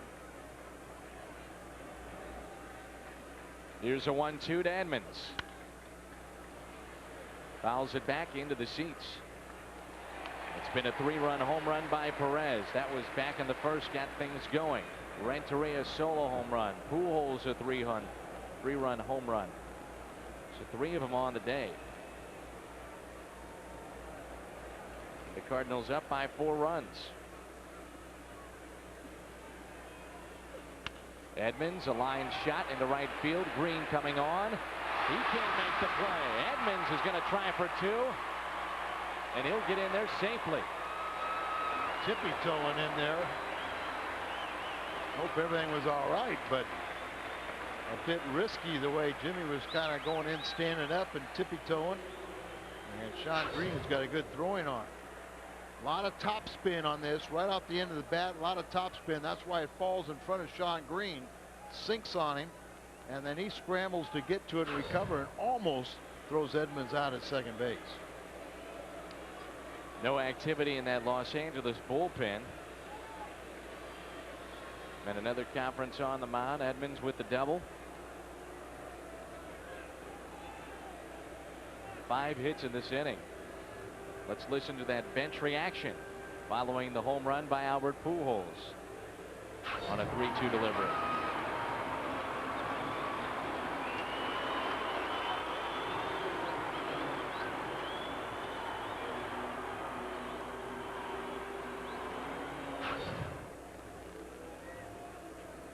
Albert has made it 9-5.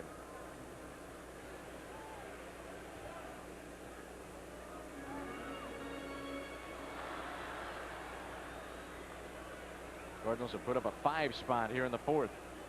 Keep on going. Here's Marrero. Strike right down the middle. Eli today is lined out to right and popped out to short to end the 3rd inning. Milwaukee's added another run. They lead Cincinnati 6-3, and Cincinnati's batting in the bottom of the 8th. Eli is the 9th man to come to the dish here in the 4th.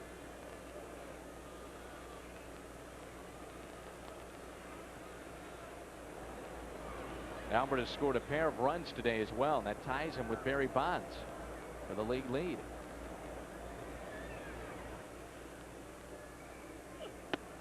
One and 2 on Eli. Thought Eli was going to be the hero. Now the Dodgers get another pitcher up and throwing. It looks like a lefty in their bullpen. Terry Mulholland. Been around for a while. Oh yeah, put him and Orozco together. Here's what you're talking about. Add 2 to Pujols. His run total, tying Bonds at 66, most in the National League. Eli had the home run yesterday, but the Cardinals bullpen could not hold on. The Dodgers won it in 11.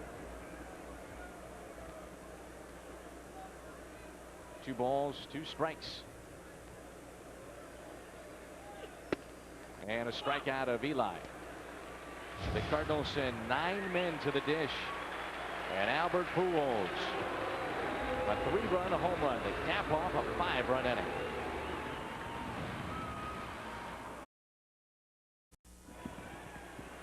It's a grand slam. Ford Taurus, $3,000 cash back or 0% APR financing for 60 months for qualified buyers. Ford and your quality Ford stores. Your home run to summer fun. You're watching the Cardinals on WB11, KPLR TV, St. Louis, and the Cardinals Television Network. Mike Matthews stays in the game. Here's Grissom to lead it off for the Dodgers. At the top of the 5th, Jim Edmonds has stayed in the game. He'll play center field. Eli Marrero moves from center to right, and Perez is on the bench.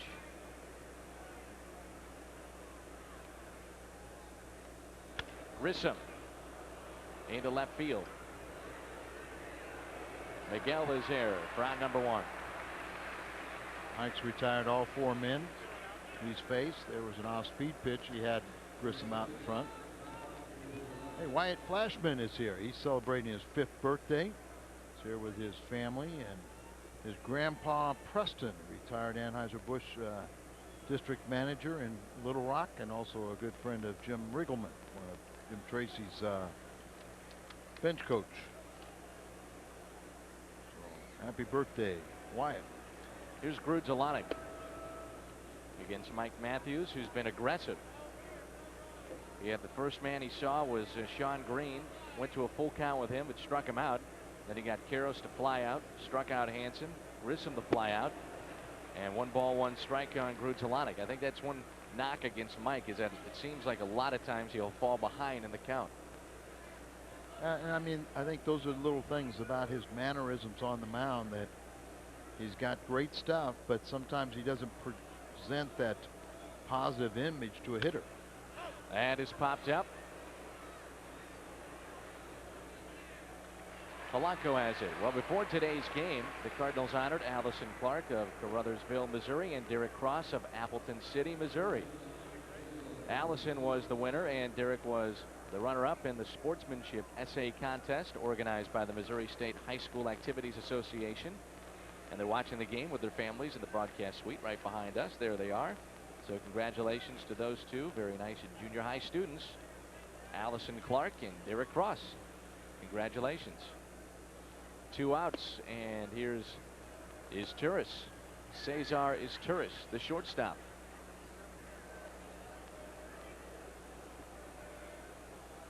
Singled, stole a base, came around to score, then was intentionally passed back in the third. 1 for 1 on the day.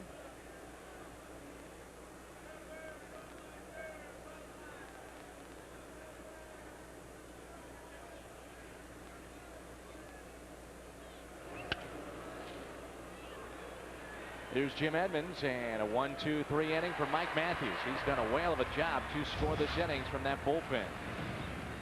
Led to the bottom of the 5th. Renteria, Kubal, and DeFelice coming up. This portion of Cardinal baseball on WB11 is brought to you by Jack in the Box, where we don't make it till you order it, and by Geico Direct, the sensible alternative.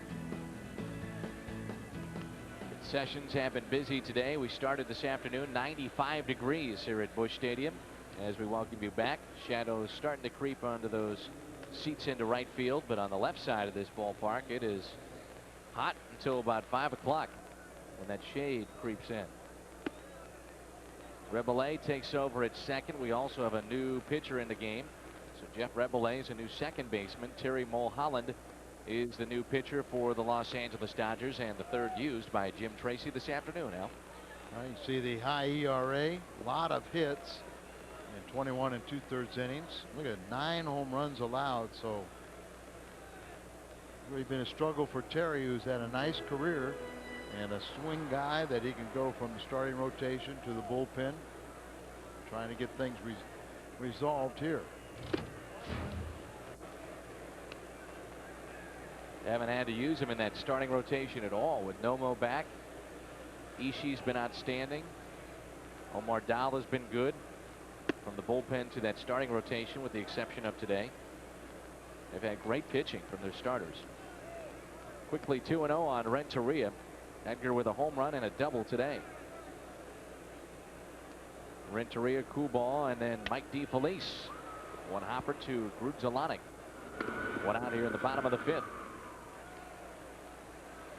Check that Jeff Rebellet at second after taking over for Grudzielanek. And that'll bring in Kubal. 0 for 1 with a sacrifice.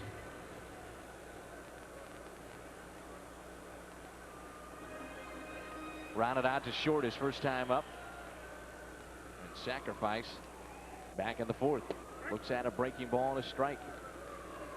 Let's see if we can get Mike a hit here. Let him relax a little bit. After a great spring, he put too much pressure on himself trying to get back.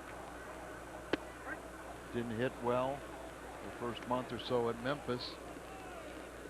And then he started picking it up with 16 home runs, 250 batting average, and 34 RBIs. Mulholland came into the season 39 years of age. Jesse Orozco is 45. Some age down that bullpen. Just from the lefties. Just from the lefties is right. 2 outs. Mulholland came up with San Francisco back in 1986. Then was with the Phillies in 1989. Spent a year with the Yankees, then back with San Francisco, back with Philly, then Seattle, the Cubs, San Francisco again, Cubs again, Atlanta, Pittsburgh, and now Los Angeles. That's getting around the league. Getting around. Started his own memorabilia shop, starting with his uniform. Yeah. DeFelice up the middle on a base hit. 2-hit day for Mike DeFelice. Almost seems like if Mike gets 1 hit, he'll get 2. He had a double last time, and now he adds a single right back up the middle. DeFelice talked about Al trying to regroup about this time last season.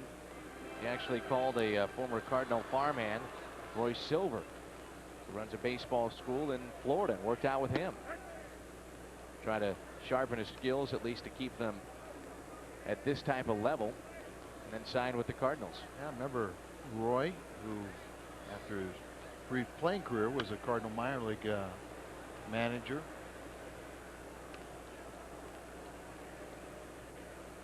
Quickly 0-2 on Matthews, who's been very good on the mound. Chance to earn a win. He's retired all 6 men he's faced pitching.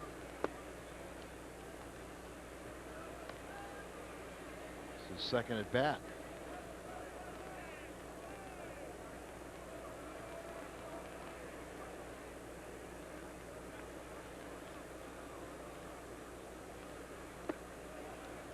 2-2.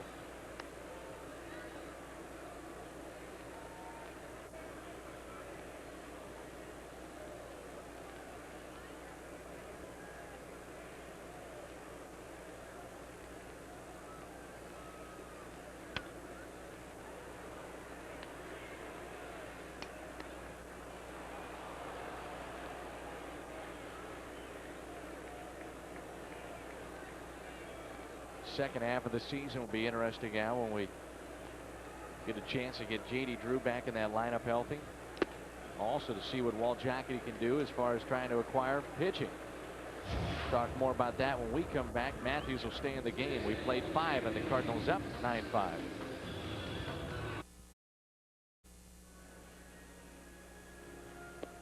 Join Jeff Bernthal, Dan Eason, meteorologist Karen Shipman with all the latest news, sports, and weather tonight at 9, only here on WB11.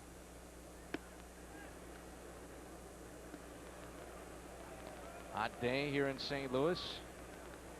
First inning, it was 95.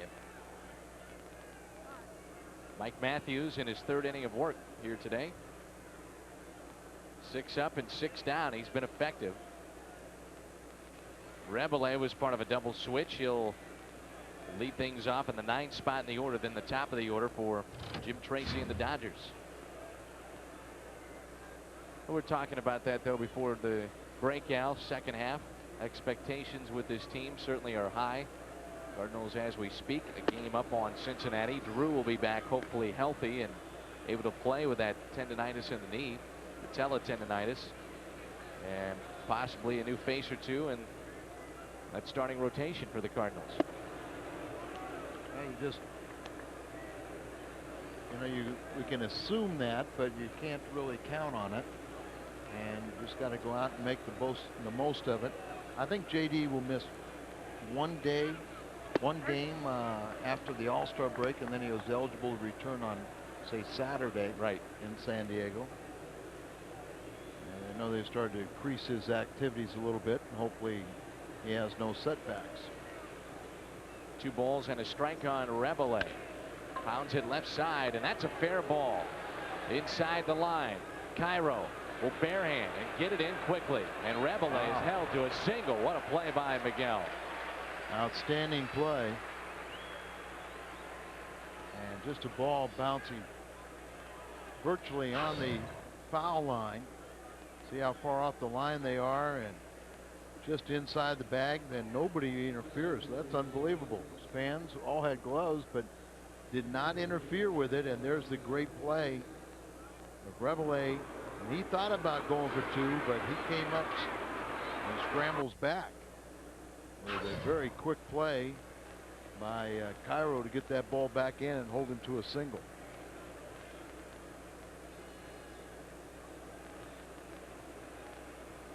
Boca Chica will pinch hit for Roberts.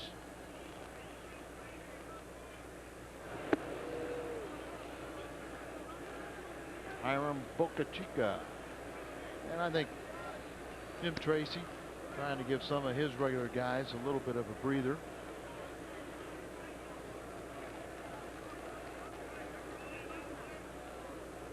I don't know if I totally agree with this, but I mean, you know, you do. Boca Chica is a right-handed batter, and Roberts left-handed. There's still a lot of game left in a hot day. 1 ball, 1 strike. Dodgers wrapping up a 10-game road trip here today. Cardinals, the longest homestand of the season, off to San Diego this weekend.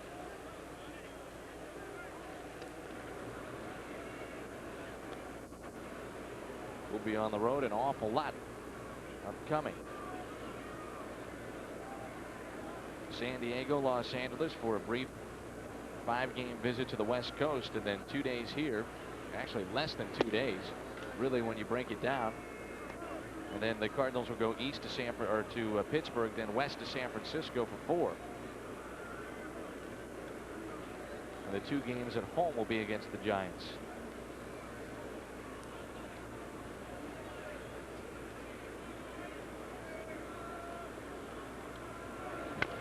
Ground ball left side. This could be 2.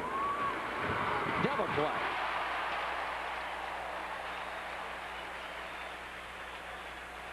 Five, 4-3 on the double play, started by Coolbaugh. So another good pitch by Matthews.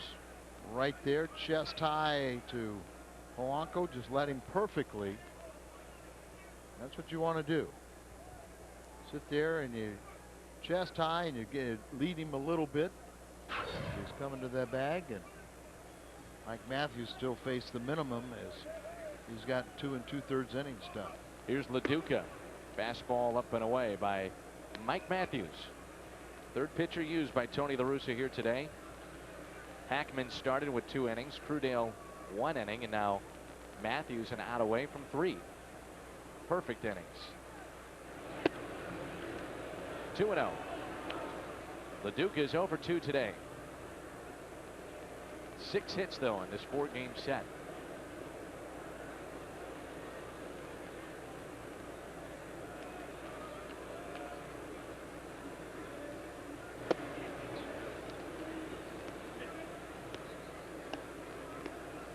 Cardinals do have a right-hander up and throwing in their bullpen.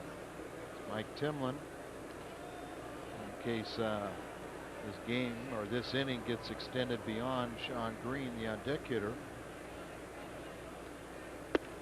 4 straight LaDuca walks, and now Matthews will deal with Sean Green, and he struck him out the first time he saw him. That's the last thing that Mike wanted to do, is 4 straight balls to LaDuca. Absolutely. Even if you had to groove something and throw a home run pitch, you know, you just don't want to walk and let a club get back in it. That's why Dave Duncan running out here and just going, stay aggressive, go right after these guys. The first man that Matthews faced is the batter Sean Green. He struck him out.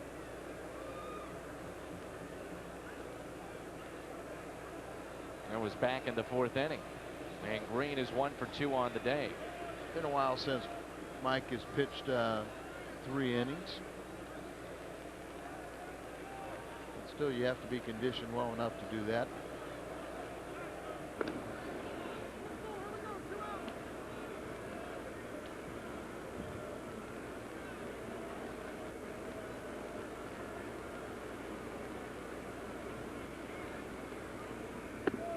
Including today, and that's a ball to Green. 21 straight innings with just 4 earned runs. That one looked like a strike to me. Yeah, it did look like one. Might have been a bit low. It's hard for us to judge the height. 6 straight balls after he got the double play. And it's 2-0. Sean Green, a fan favorite back in Los Angeles. Very active in the Jewish community. I was going to say, you talked about that, you know, Friday night. That's a shot down that right field line and a base hit.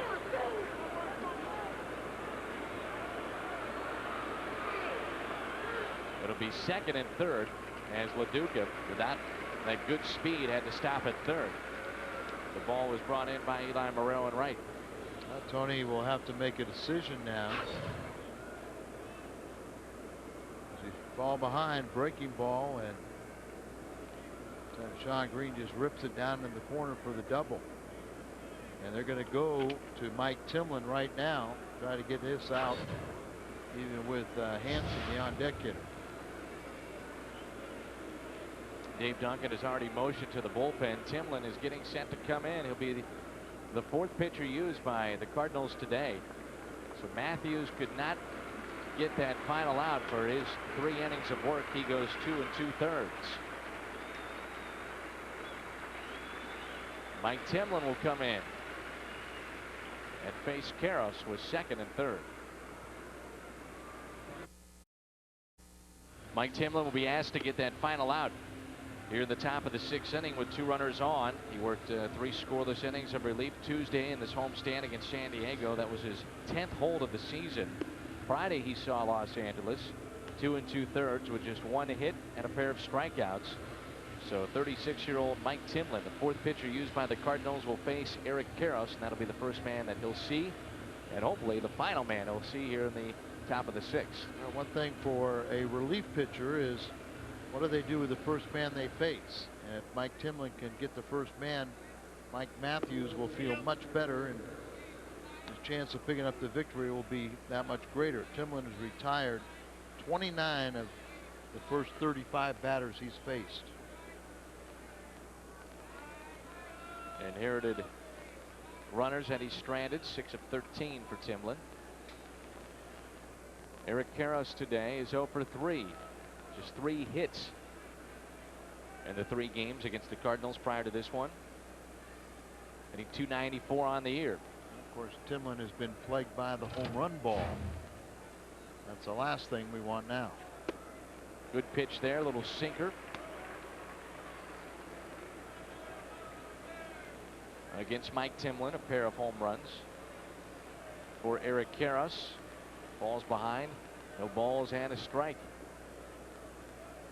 Green is at 2nd, LeDuc at 3rd. Fastball misses in, 1-1. Burying that power sinker under the hands of Karros.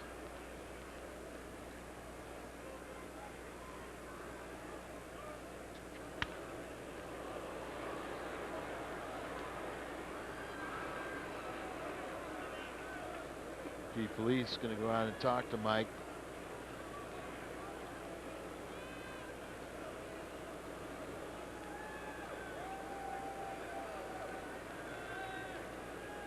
One and 2 the count on Eric Karros with 2 down and 2 on. Cardinals have themselves a 9-5 lead here in the 6th.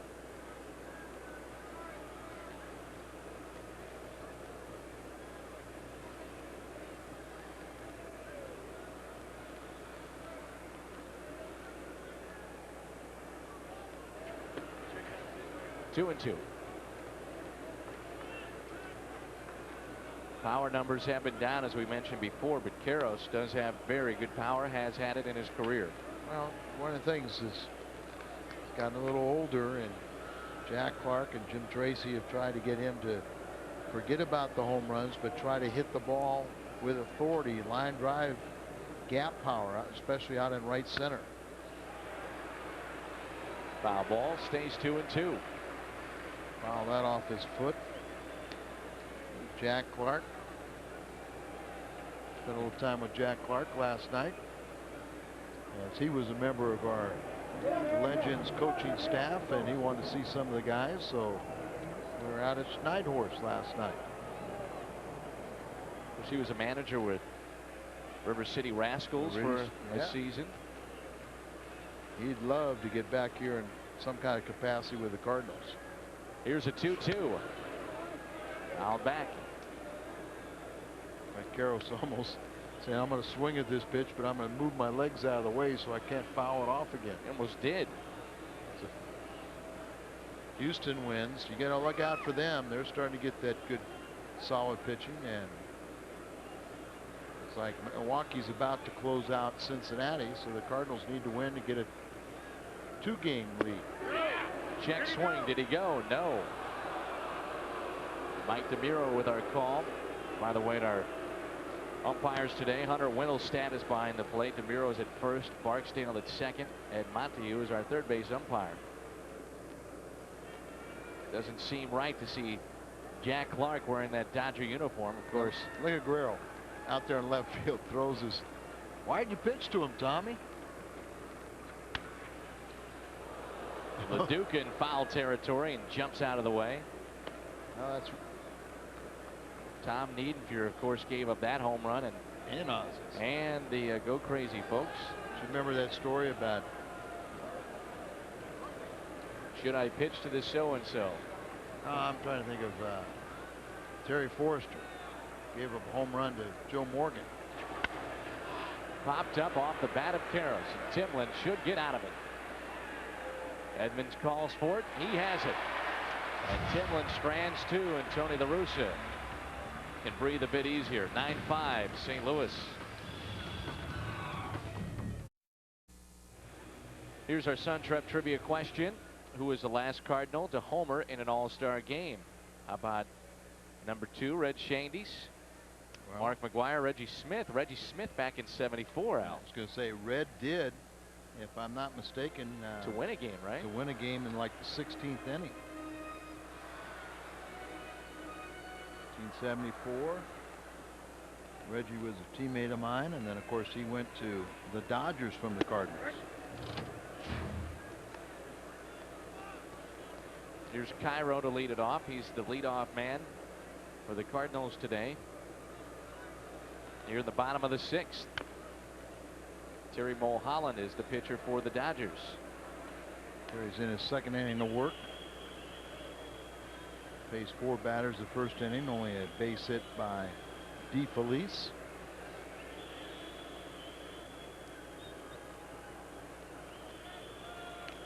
And Miguel is hit by the pitch on 0-2. So the leadoff man reaches against Mulholland.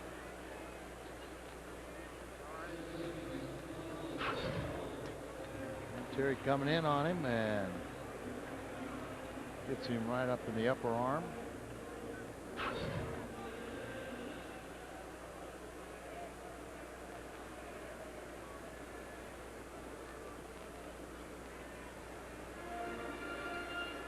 Polanco with his 3 hits today is now 6 for 17 in this series. Ground ball to second. High hop. Goes into right center field, and Cairo is digging all the way. He'll be held up at third. It's 1st and 3rd and nobody out. Ball came up on Rebele and off his glove into the outfield. Well, we see this ball right here, right at the edge of the grass, and the bad hop. That reminds me of what Grounds Crew was talking about, a similar play like that hit around a sprinkler area, and it's kind of sunken in where they had to do a little repair. But the Cardinals this time benefit from that bad hop, and Polanco is 4 for 4.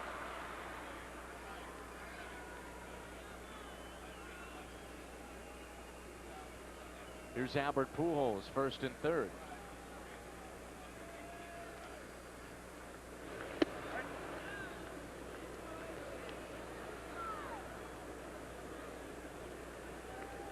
Jim Edmonds on the on-deck circle, talking it over with Chris Pronger. Oh man, what, Pronger moves down. What's this all about? It starts out in the red seats, and now he moves down to the green ones. He's on deck in a major league game talking to Chris Pronger.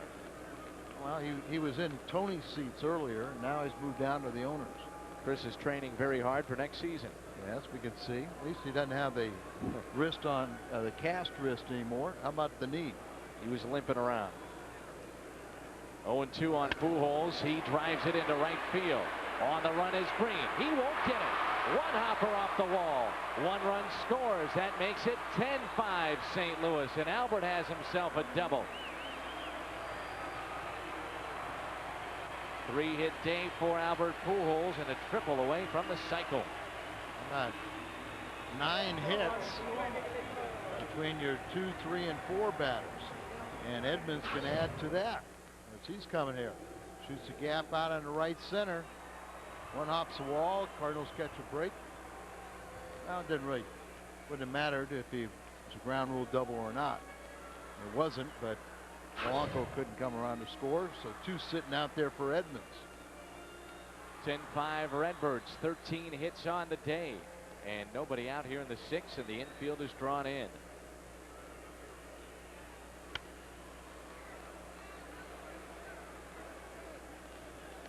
Down by 5 runs, infield is in for Los Angeles.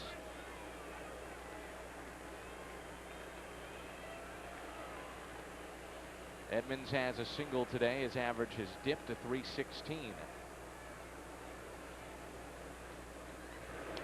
He's hit by the pitch, and the bases will be loaded.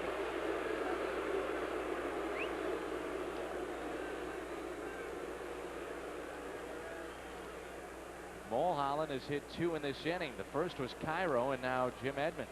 Well, that's what, 4 or 5 guys, Cardinals, that have been hit in this series. Have we hit any of theirs? Maduka got hit, that's right. Now we'll see how many more.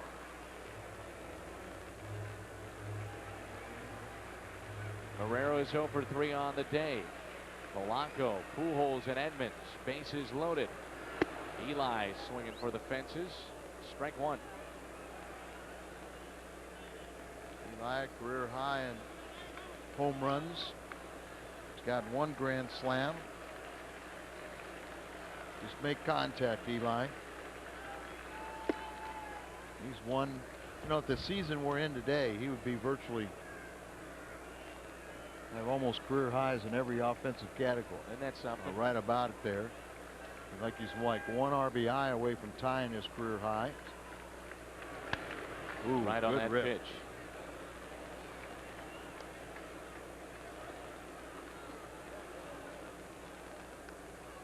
A ball and 2 strikes on Marrero. He was right on this pitch. Out away from him, right towards right over the shoulder of the catcher. 1 ball, 2 strikes. Ooh, just fouled and over the head of Placido Polanco, and in many ways his at bat, Al, could have changed the complexion of this series on Friday night against Gagne with the bases loaded and nobody out. Yeah, bases loaded, and you know, you thought about a guy that's a contact hitter. Here you see a good reason why you always take your lead in foul territory. That ball hits you, you know, your batter's not out. 2-2 the count on Marrero. Talking about all those career highs. He's about 40 points higher than his career batting mark.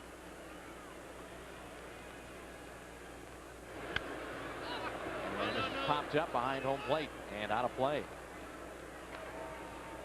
He's already established a career high with the 8 home runs. He had 6 in '99 and in 2001. 33 RBIs, 1 shy of 34 is best. And 10 stolen bases. 1 off his top mark of 11 in '99. Ooh, wow, where was that pitch? And it's a full count on Marrero, and this will be our Pizza Hut perfect delivery of the game. He could put this game out of reach. Cardinals up by 5 runs. Bases loaded and a full count, nobody out. And Eli draws the walk. Ties his career high in RBIs now. 34 on the season, and makes this an 11-5 Cardinal lead. A couple hits batsman and a walk with the bases loaded with 2 hits in between. Give the Cardinals their 11th run. So Polanco scores. Pujols along with Edmonds and Marrero on the base paths, and Renteria looks at a strike. He's had a big day. A pair of runs scored, a solo home run back in the first, and a double in the fourth. 2 for 3. 13 hits for the Redbirds. Edgar into left field, and it drops. 1 run is going to score. They were looking at each other. Bocachica and Grissom in left and in center field couldn't decide who was going to take it. Bocachica looked like he was all over it. He stopped, hesitated, went for it again, then Grissom came on and couldn't make the play. They're looking at each other, but center fielder's got to take charge. And remember, Grissom in the past has been a Gold Glove center fielder. So there you see, you just got to take charge. The last second, he reaches down for it, and a little too late. Marquise Grissom, Boca Chica. I blame Grissom on that, and I'm sure he's the kind of guy, anybody that's bought 14 homes for his siblings, is the kind of guy that takes responsibility, and Marquise would.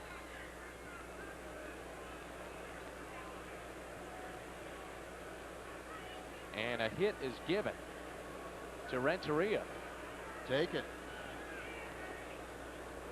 So 3 hits for Renteria, 2 RBIs, giving him 36. Remember, he hit his 4th home run, a solo shot earlier in the game. And still the bases are loaded. Nobody out. It's 12-5 Cardinals. And how about Mike Coolball? This would be a good time for hit number 1. Coolball rips it. Foul. Coolball had 39 games with Milwaukee last year. He batted 200, 2 home runs, and 7 RBIs. But you're right. Maybe this could get the monkey off of Coolball's. Get that hit and RBI. No balls, 2 strikes. Mike with the start today, third base.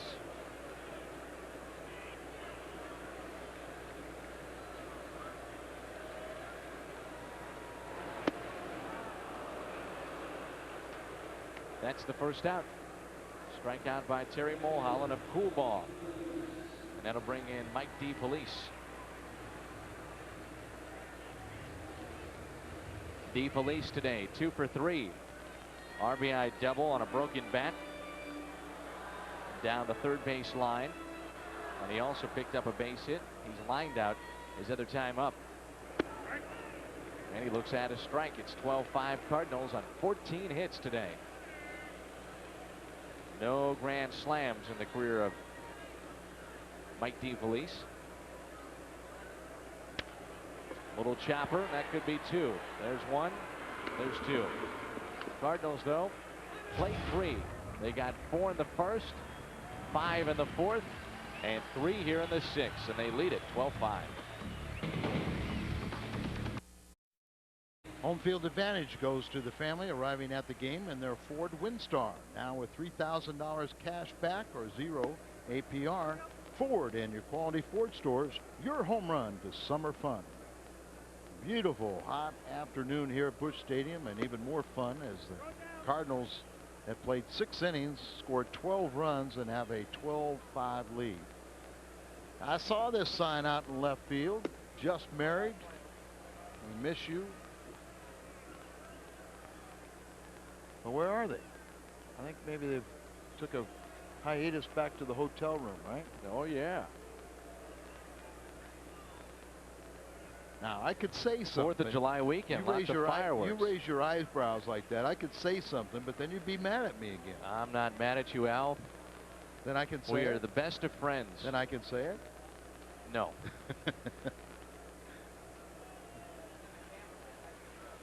Rich has got chapter 2 of the Scott Roback story standing by. Rich.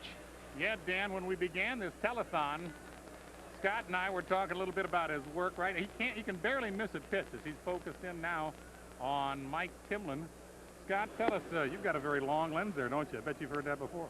Yes, I have. Just trying to bring the guys in close and have the pictures nice and tight so you can see all the action up front. Yeah. How tight can you get on that pitcher?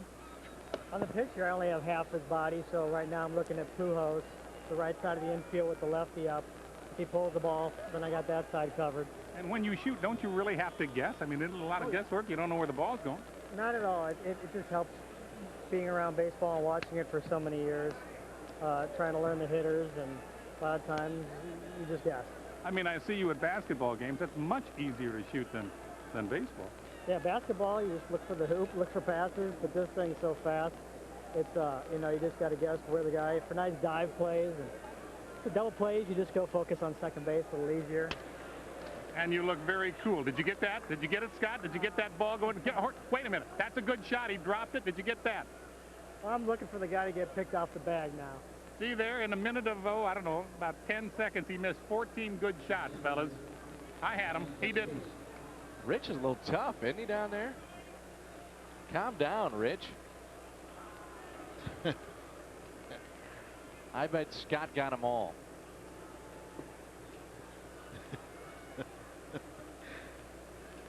You're being too tough on him down there, Rich.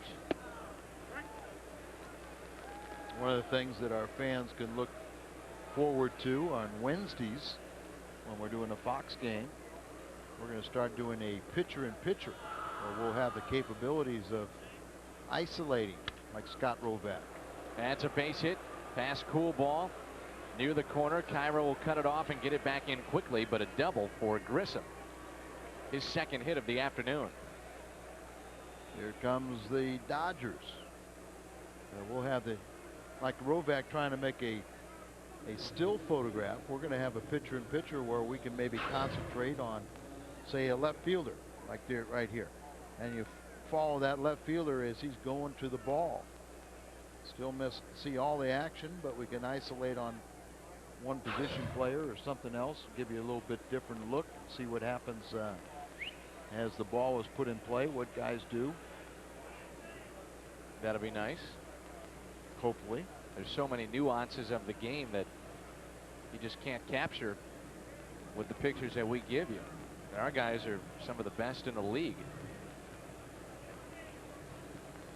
But it's tough to catch everything that goes on in a baseball game. And kind of like what Scott was saying, in a basketball game, it's pretty much in front of you. You know what's going on, but there's so many things in a baseball game that you just can't find. So that'll be kind of fun. And we will echo how good our crew is. Well, they know all the nooks and crannies here at Busch Stadium, doing all the games here. And now Dave Duncan trotting up, trying to get to Mike Timlin as Dave Veers is throwing in the bullpen. How good has Dave Veers been lately? Been outstanding. Let's give credit where credit is due. Cardinal Baseball is a production of Bud Sports and an exclusive presentation of Fox Sports Net. Our great crew provided by Bud Sports. This copyrighted telecast is presented by the authority of the Cardinals and may not be reproduced or retransmitted in any form, and the accounts and descriptions of the game may not be disseminated without the express written consent of the St. Louis Cardinals. Here's Alex Cora, his first time up.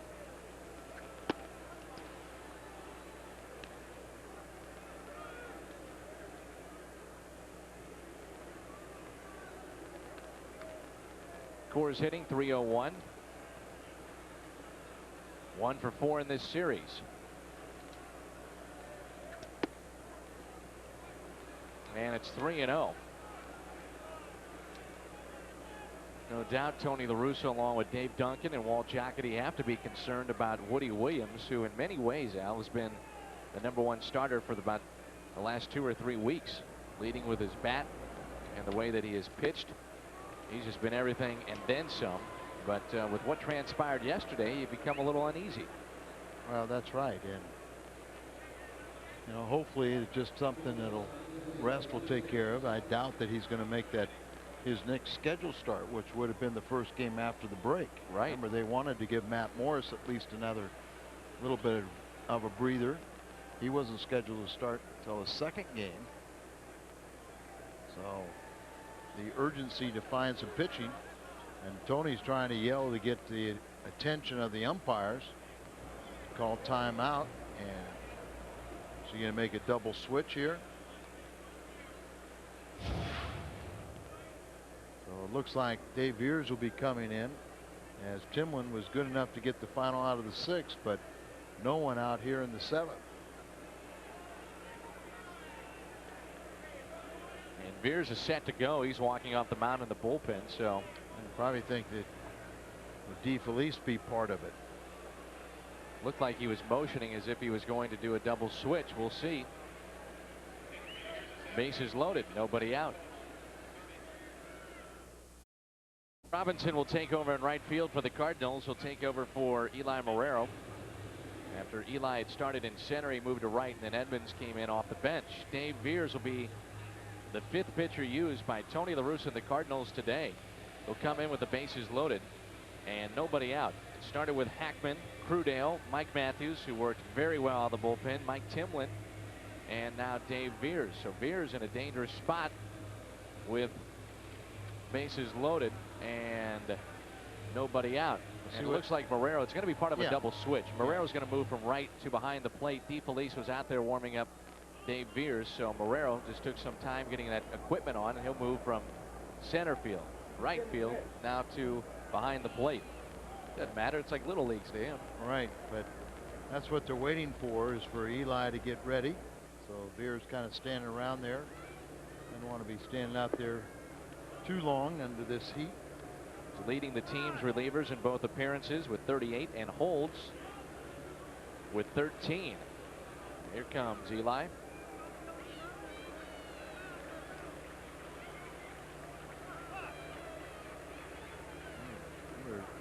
Veers pitched 3 innings yesterday.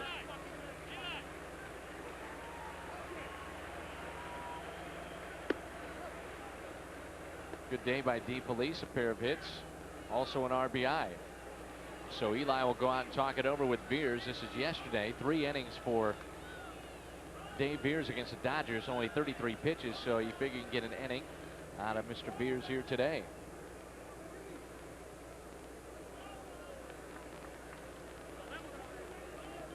Cesar Izturis will be the hitter. He's singled, stole the base. He's also walked and scored a run. The bases are loaded here for the Dodgers, and the Cardinals leading at 12-5 here in the 7th. I don't even want to talk about what happened last Sunday. That was last Sunday. That's right, in Cincinnati. There's been some games that have come down to the wire in this series. Yesterday in the 9th. Cardinals could not hold on. You go to the night before in the 9th. Bases loaded, nobody out. Couldn't score. Very easily, we could be talking about a sweep this afternoon. Absolutely, but first 3 games were nail biters. Cardinals lost first two out of the first 3.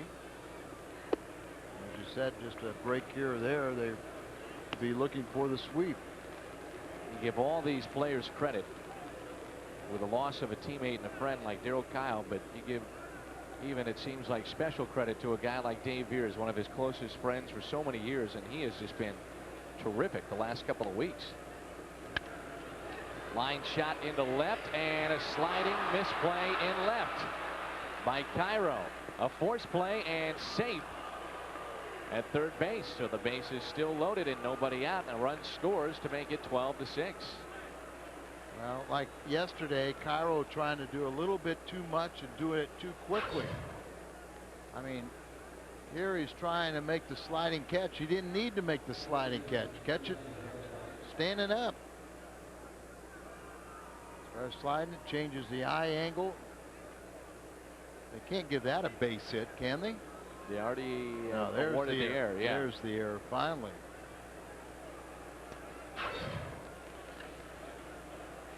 But like yesterday, he's trying to make a throw home before he caught the ball, and here I think he's trying to do a little too much and really didn't need to slide. Could have just ran in and caught that ball waist high. RBI though awarded to Izturis. That'll be his 24th on the season. So an error given to Cairo. Made a costly error yesterday, and he was working before today's game in that outfield, taking fly balls. That's unlike him. Here's Jeff Rabelais. Ground ball back to Veers. 1, 2, 3. Double play.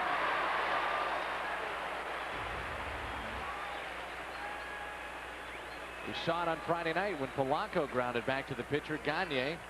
Rabelais does so here to Veers. Okay, Veers really comes in and would have had both the men out. He should be out of the inning with just 1 run scored. Now he's already gotten 3 outs, but he needs to get 1 more because of the error in left. Here's Brian Jordan, pinch hitter. 3 for 13 in the series, hitting .276 on the year. It's the first time he has pinch hit this season. And the first pitch to him is in the dirt. Dodgers came in with the National League's best .283 average for pinch hitting, and there you see Brian's numbers in his career: .357, 2 home runs, 11 RBIs.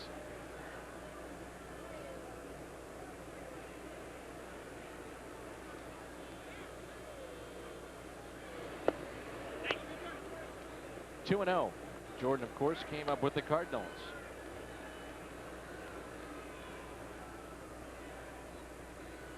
Big offseason acquisition, the trade by Gary Sheffield, or by the Dodgers of Gary Sheffield to Atlanta. 2 balls and a strike on Brian Jordan. You always liked him, didn't you, Al? BJ? Yeah. I love the way he played. Had that football mentality, plays hard all the way. It's great to watch him defensively. I've always considered him to be a breaking ball hitter. And even in '96, we don't win the Central Division without the contribution of Brian Jordan, even in injury play. So Jim Tracy knows the value of BJ, and Tony La Russa does too. Called him a winning player. Jordan came up with the Cardinals in 1992. In '96, he was just Mr. Clutch. 104 RBIs and 17 home runs, and he hit .310. Remember, he had the bad wrist, but it really made him a much better hitter. Power numbers were down, but he was a good hitter and RBI, and he got hit by the pitch. Yeah, just caught him. Just nicked him as he was backing up from it a little bit. So on 2 and 2, he hits Brian Jordan. The bases are loaded yet again.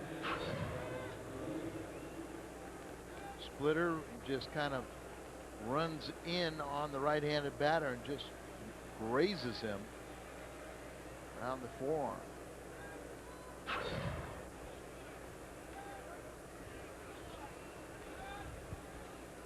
6-run lead, but you don't feel real comfortable, do you? No, you don't. You've got LeDuc at the plate, 0 for 2 on the afternoon, but he's hitting .327 on the year. And it's popped up.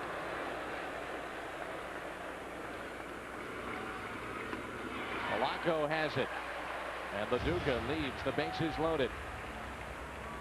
Dodgers only get 1. It's 12-6 St. Louis.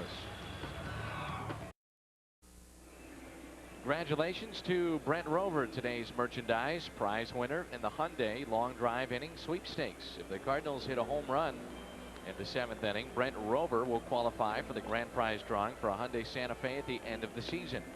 To register, visit a St. Louis area Hyundai dealer to complete an entry form. New pitcher in for Los Angeles, Paul Quantrill, take over for the Dodgers. Right-hander. As the Cardinals lead this one by the score of 12-6. We'll move to the bottom of the 7th. The Cardinals have banged out 14 hits today. 14. Dodgers have hit against 6 different Cardinal pitchers. Here's the numbers on Quantrill. Now you see 47th appearance already. Last year he led the American League with 80 as he was with Toronto. 11-2 mark, 3.04 and 2 saves. So he's been a workhorse out of that bullpen for the Dodgers. He's tied for 2nd in the National League and tied for 3rd in the major leagues in the games pitched. Well, the All-Star break, will these standings look the same as we finish up here today? Cardinals, as we speak, a game and a half in front of Cincinnati. They lost today. The Astros are just 6 out now. They're 41-45 and starting to come alive. Pirates are 9.5 out. NL Central standings brought to you by Dodge. And of course, the Cardinals are 46-38. St. Louis and Kerry Robinson will lead it off for the Cardinals. Part of a double switch last inning. So we'll see Kerry in the top of the order.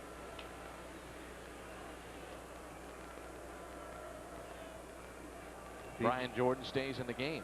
Yep, stays out there, goes to left field.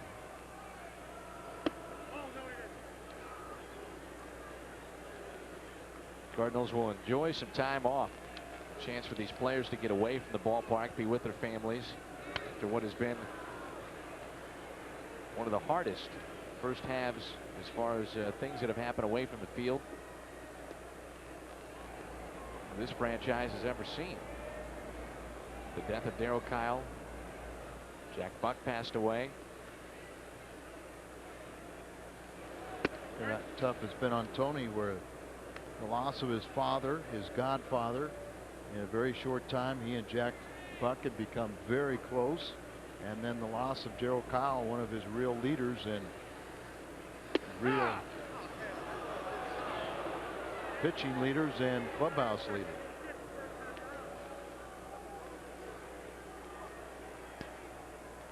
Robinson strikes out. Flags of JFB. PK 57 here at the ballpark.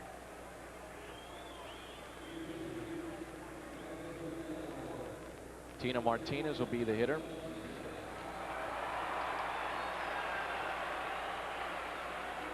Tino, of course, very disappointed with his first half. Only hitting .245, but 43 RBIs. You project that out, and he's close to 100 for the season.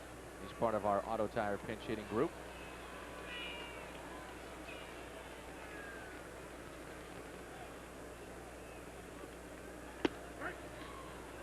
A lot of it had to do with getting adjusted. New pitchers, new ballparks, and a new team. He's starting to make, I think, consistent improvements. He's got 8 RBIs his last 6 games. Hits have been coming more frequently in bunches.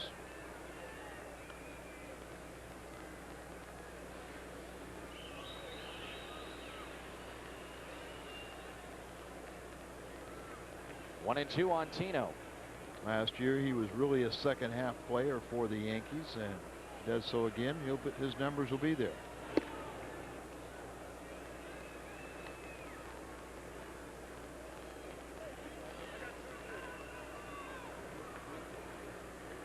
Just past 4 o'clock here at Busch Stadium. You're watching the Cardinals on WB11. KPLR TV, St. Louis. Here's a 2-2. Tino pops it up left side and out of play.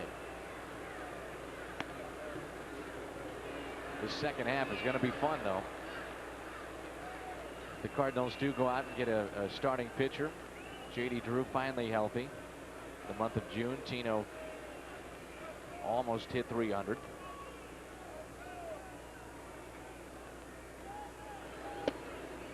Good pitch by Quattrell, didn't get the call. Let's face it, playing in the division that they play in certainly helps. You look at the Dodgers, 20+ games above 500. The Cardinals lead their division, not even 10 games above the 500 mark. There's a shot the opposite way, and that'll go to the wall, and Tino will ding for 2. One out double by Tino Martinez, his first plate appearance today.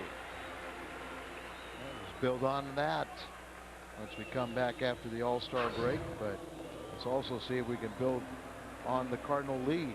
They lead by 6. Can they add to it? Slicing double, and boy, the balls, even though this is a grass surface, it almost as if it's turf, how quick it is.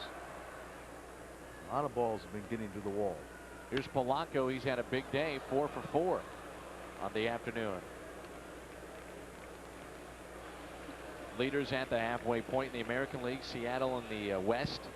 Minnesota leading by 7.5 games over Chicago in the Central, and New York leads Boston by a game. They pick up Jeff Weaver and Raul Mondesi. Last 5-hit game back in 2001, Bina against the Diamondbacks.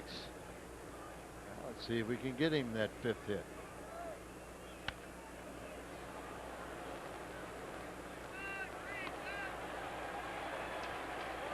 One and two on Polanco. I think you're right, though, Al, with Houston starting to pitch much better. That's a team that certainly scares you, that could go on a run. Remember, at this point last year, the Cardinals were 8 games out. Polanco has raised his average 11 points to 285 this afternoon. The Woody Williams trade was made August 2nd and really was made for this season, not last. And yet he came over, took charge of that clubhouse, and everybody jumped on board. Polanco, 5-hit day. Green will come up throwing. And stopping is Tino Martinez at third. 5 for 5 for Placido Polanco. What a day. Nice going. 8 for 19 in the series. And there you see Dave McKay kind of trying to get a little smile out of him as he has hit the ball to both sides of the field. And 5 for 5. It's got to be a new career high for him. Last time it was done by Vina against Arizona at Arizona. This is our Bud play of the game, delivering beer at its best with the crisp, clean, and refreshing taste known only to the king of beers, Placido Polanco. 5 for 5 with 5 singles. Also 3 runs scored and an RBI. 2, 3, and 4 hitters. They've only made 2 outs today. This guy's had a big ball game, and that's Pujols with a single, a double, and a 3-run home run. 10 for 12. The last cycle was by John Mabry back in 1996 against Colorado.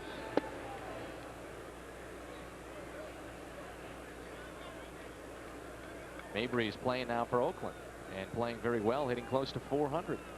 He's at around 380, 385. That, a lot of people said, you know, they gave away Jeremy Giambi to Philadelphia for a guy that was about to be released, but nobody told that to Mabry. No. He took it as an opportunity and has made the most of it. And we couldn't be happier for him. 2 balls and a strike on Albert Pujols. 2-2. Albert with his 21st home run this afternoon leads the club in that department. Also 65 RBIs. 65 by the All-Star break.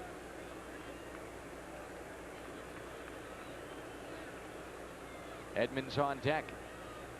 Cardinals have 16 hits today.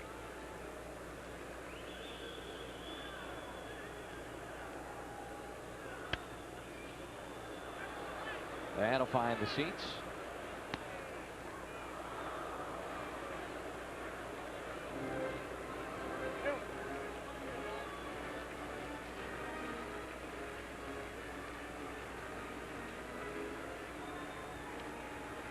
Paul Quantrill in his 12th season in the majors. A 52 and 64 mark in his career with an ERA of 3.89.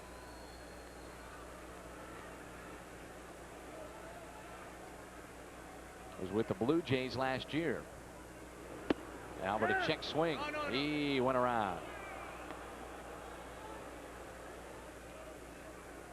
That should be a strikeout of Albert Pujols. And it is.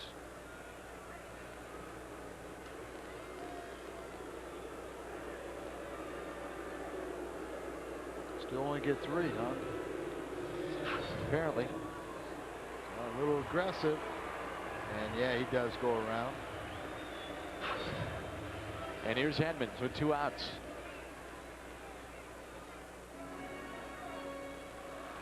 One for 1 in this game, then hit by a pitch. I forgot that Omar Dahl had started. All right-handed lineup by Tony La Russa. Edmonds was on the bench. He looks at a strike from the right-hander, Quantrill.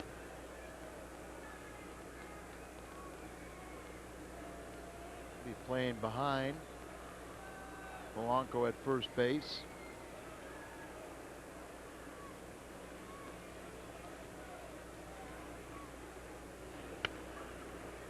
Oh, 0-2 the count on Edmonds.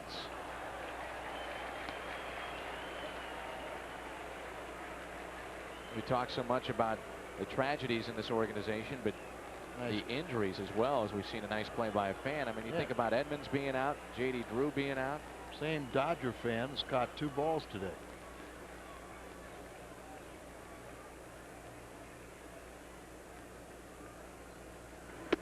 Edmonds strikes out.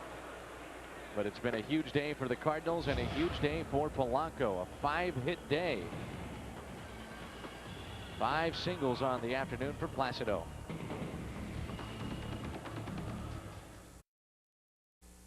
This portion of Cardinal baseball on WB11 is brought to you by your local St. Louis area Kia dealers. It's about time everyone had a well-made car. By Auto Tire for the very best in tires and service. You want to go to Auto Tire. And by Subway. Come in today and let Subway show you how good a fresh-made sandwich can be. Subway, eat fresh. 33,000 plus here today at the ballpark.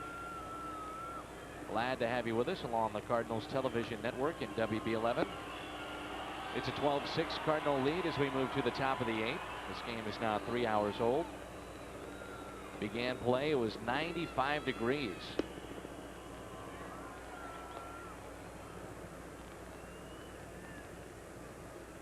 Dave Veers will stay in the game. Tina Martinez stays in the game. He'll play first base. And Albert Pujols will move from first to left. Sean Green will be the hitter for the Dodgers. Green today is 2 for 3. He'll lead it off here in the 8th. Green and then Eric Karras on deck.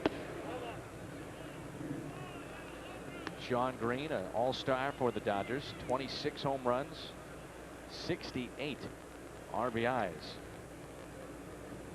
And that includes one today.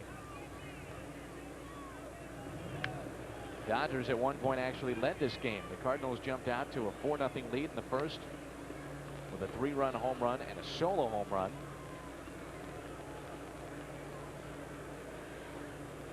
And the Dodgers got 3 in the second, 2 in the third, and led it 5-4. Time called. 1 ball, 1 strike on Green. Mention how he's a hometown hero. Sean Green, big in the Jewish community in Los Angeles. Played a number of years with the Blue Jays. 1-2.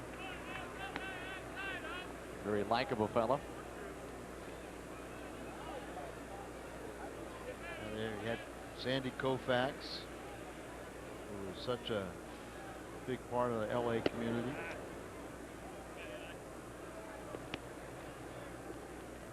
So I think the demographics of Los Angeles have changed quite a bit since the 60s. Slightly.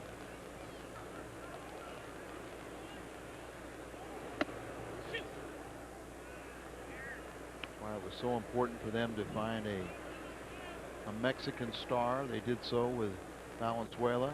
Then the influx of Orientals coming in, and Nomo, what he did.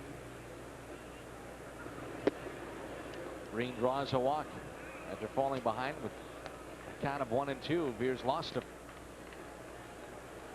Sean Green has been on base 4 times. Well, not only Sean Green a dangerous hitter, but he's got that good batting eye, so he doesn't help these pitchers out.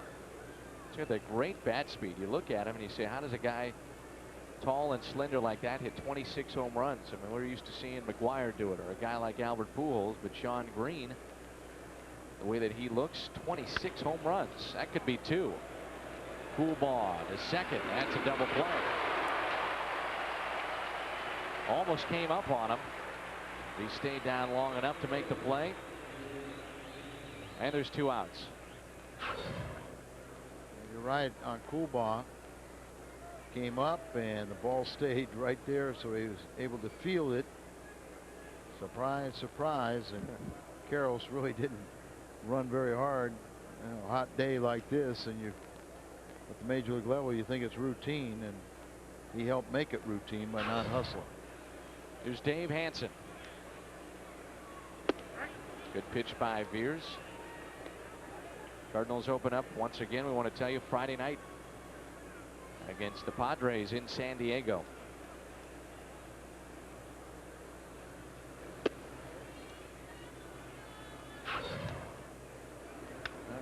See him right there. He sees him fielding it, and he's just chugging on down. But it would be the same effort if it was a 1-run game. Really shouldn't make a difference.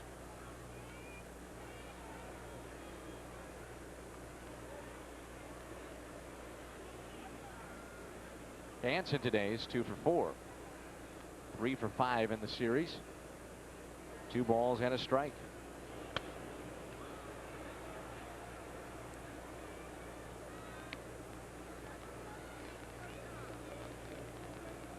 Steve Klein warming up the Cardinals bullpen.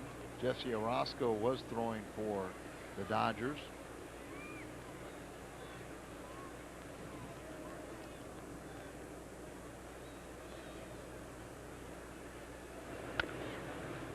Tap foul will do it again. 2 balls and 2 strikes with 2 outs, nobody on. Dodgers on the day, 11 hits. Cardinals have 16. Redbirds have used 5 pitchers today. A bullpen by committee start. Hackman made the start.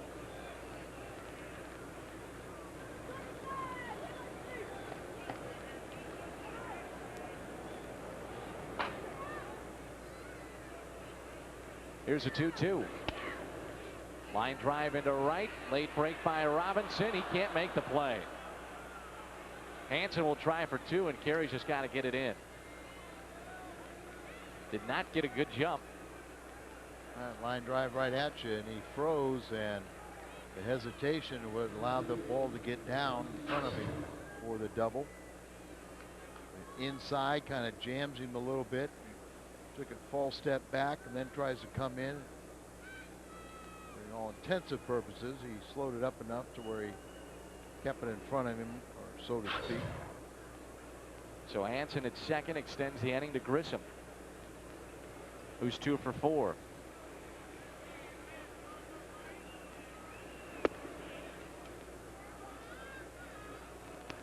Well, both these ball clubs are going to end unofficial first half. It's not the midpoint of their seasons, but both in first place. Surprised at all by the Dodgers? Well, you got to be a little bit surprised because of the pitching injuries they've had. And I knew Jim Tracy, good manager, get that clubhouse under control, that they were going to be a factor. But I think, you know, the fact that they have won 54 ball games with very little contribution from Ashby, Dryford, and Kevin Brown, that speaks volumes. And then their pitching staff has more wins. Their starters have more wins than any team in baseball. And their bullpen, with Gagne being phenomenal. Yeah, there's surprises, but I knew that they'd probably be in the thick of it. Kevin Brown expects to be back possibly by mid-August.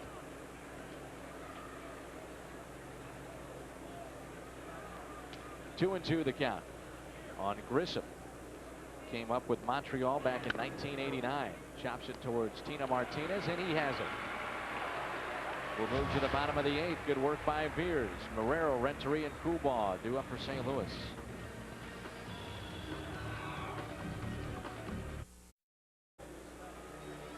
Kurt Schlegel, a shot at him. It's a man that has been in the staff with the Cardinals for a long, long time. He works with the umpires and making sure that they're all right. He was out on the field checking with our home plate crew. Hunter Wendelstadt talking it over with Mike DeMuro. Our next televised game will be Cardinals and Padres Friday 8:30 on Fox Sports Net. We hope you join us Friday night from the West Coast. And, you know, I talked to the umpires, you know, and Brad Henderson working these day games. He usually goes and talks to the day before the home plate umpire and advises them as to what they should be. There he is with that illegal camera again. What they should eat and drink before they work behind the plate. But he even told me, he even called the umpire's trainer after he had heard some of the medical condition that Kerwin Dantley had, and tried to say, well, why are we putting Dantley back behind the plate? And the umpire's trainer kind of like, well, there's nothing wrong. And, you know, sure enough, he went down. Right. But Brad was right on top of that, and it just didn't sound like that the umpire's trainer really took care of it. What a story this guy is. Jesse Orozco, appearing for the 29th time, the 45-year-old left-hander. Well, how about this is his 1,160th appearance during his 23rd Major League season. Wow. He's still very effective. Eli flies to Sean Green for out number 1. Jesse Orosco and Joe McEwing part of a trade. Yeah, remember, Jesse just wasn't healthy with us, but he's left-handed, got a heartbeat and a breaking ball. Came up with the Mets back in 1981. Or rather 1979. 79. Yeah.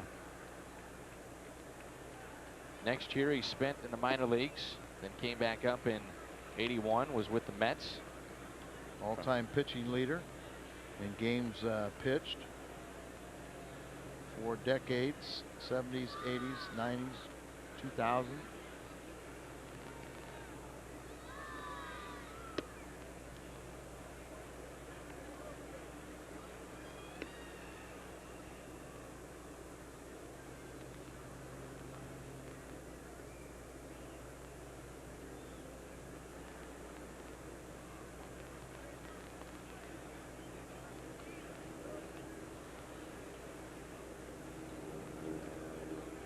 Two 2-0 on Renteria.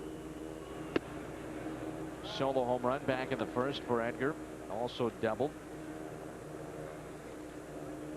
Orosco, a 23-year veteran of the major leagues. He's pitched for 6 different teams. 2 stints, by the way, with the Dodgers in '88 and last season. And he walks Edgar Renteria. That'll bring in Coolbaugh. His career best in the saves department was with the Mets in '84. He had 31.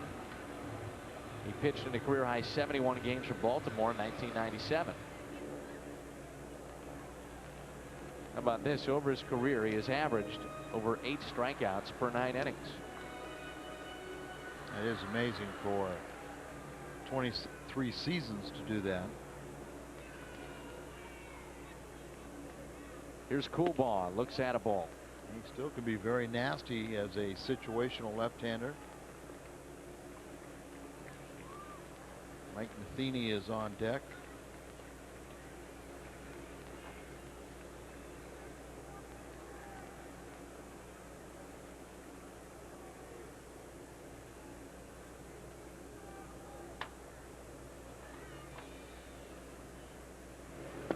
Good pitch there.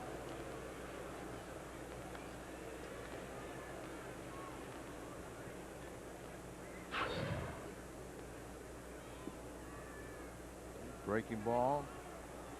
Starts down and away to the right-hander. Keep it away to a left-hander.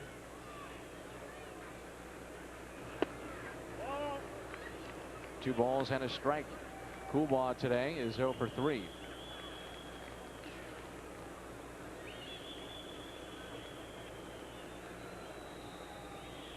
Mike Matheny has moved to the on-deck circle.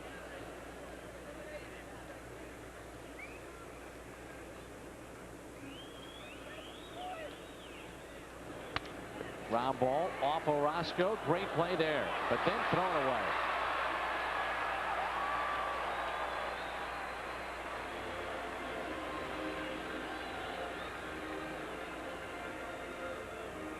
Just watching Reveille, the second baseman. His pitch is being made. Everybody kind of on their heels, and then he kind of gets stepped in there, but off there. But he does a great job to readjust, and then his throw, his shovel pass is wide of his shortstop. So there's the error, and they don't get anybody. So 2 men on. They have not scored it yet. I don't know how it cannot be an error. Manual scoreboard is given a hit to Coolbaugh, which would be the 17th hit by the Cardinals this afternoon. That's a manual. We'll wait for the electronic. All right, Al. Here's Mike Matheny, his first plate appearance of the afternoon.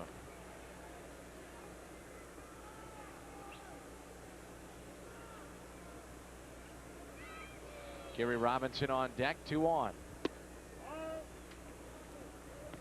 Orosco misses out and away. Mike really struggling of late. 0 for his last 18, average down to 216. Took batting practice left-handed the other day here at the ballpark. Something that he flirted with during spring training. And he pops it up. Field fly rules called. 2 outs. And it's up to Kerry Robinson to extend the inning. Well, I guess the official score is going to wait and see if there's a score to base it. I don't know how they do it, but there it is. So Coolbaugh has a batting average now. Guillermo Mota, a right-hander in the Dodger pen, working behind Orozco. So Mike Coolbaugh has his first hit of the day and of the season. Steve Klein is throwing in the Cardinal bullpen. He's been up for a while. 2 on, 2 out. Gary's 0 for 1 today.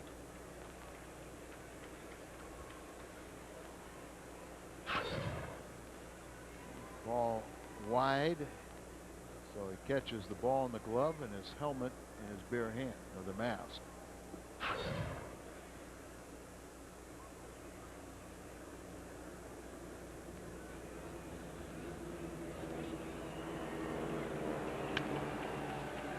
Gary slaps it foul at the air show going on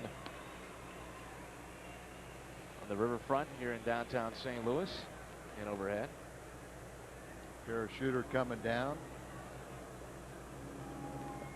There.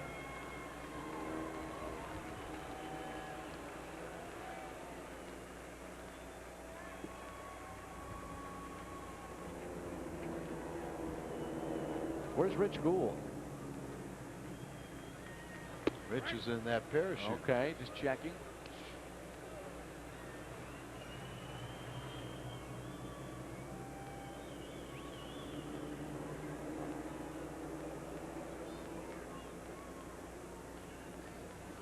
It's 1 and 2 on Kerry Robinson. Pretty good sized American flag.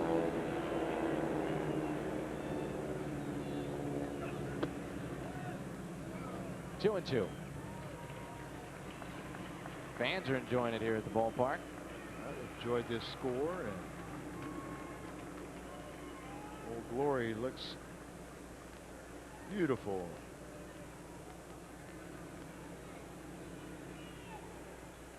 Initials DK on the back of the hat of Jesse Orozco. Let's go to the 9th. Is it Rich Gould? Al? Absolutely. Top of the 9th, Steve Klein will try to close this one out. Cardinals lead it by the score of 12-6. Mike Matheny will take over behind the plate. So is Eli officially done? Looks like he might be. He went from center field to right field, then to catcher, and now Mike Matheny will take over here in the 9th. No, he's back in right. Is he back in right? Come on, you don't think Eli would be finished? Not the way that he has played as of late. So he's back in right field after an inning behind the plate. New pitcher is Steve Klein. Picked up his 9th hold on Thursday night.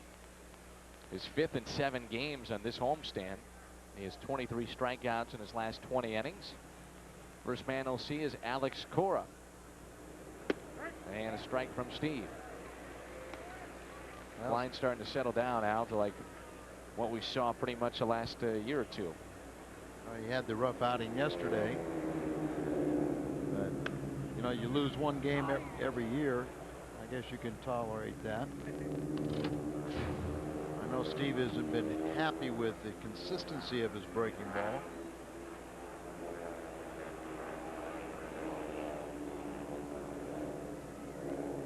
Here's the 0-2. Fly ball into center. There's Jim Edmonds, and there's out number 1. Right at the Budweiser sign. On a hot day, what a perfect sign.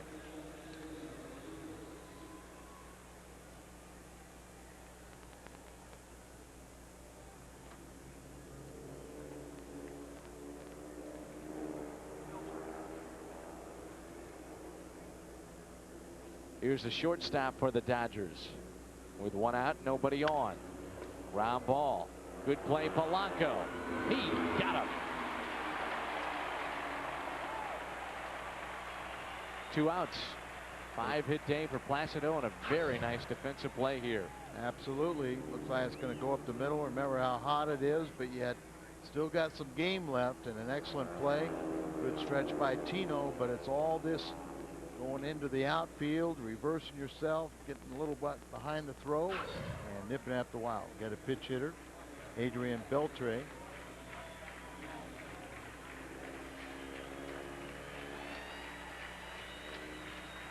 Dodgers down to their final out. Beltre takes a ball from Steve Klein.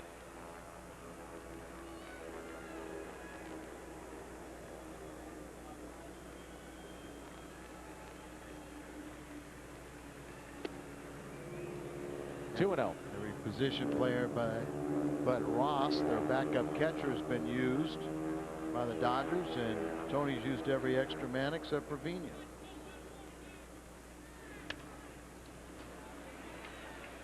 That's a base hit. Ball's in front of Kerry Robinson. 2-out hit by Beltre extends the game.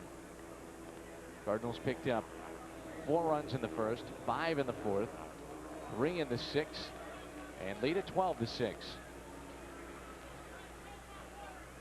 Steve was really trying to build on a 1-2-3 inning, finish this out. So not happy, but he can now retire Brian Jordan for the final out.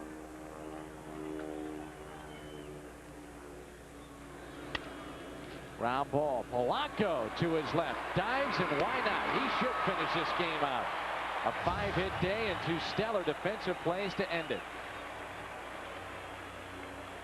So the Cardinals will head into the All-Star break up by 2 games in the NL Central. The Cardinals win it today by the score of 12-6. Back to wrap it up in a moment.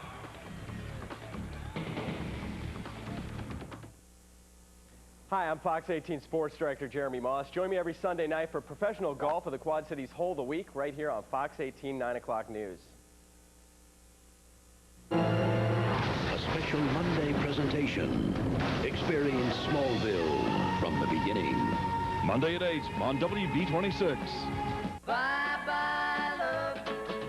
Bye-bye happiness. With their golden harmonies, they brought brotherly love to the top of the charts. Now TV Music for You brings you 30 classic hits by the Everly Brothers. Here he comes.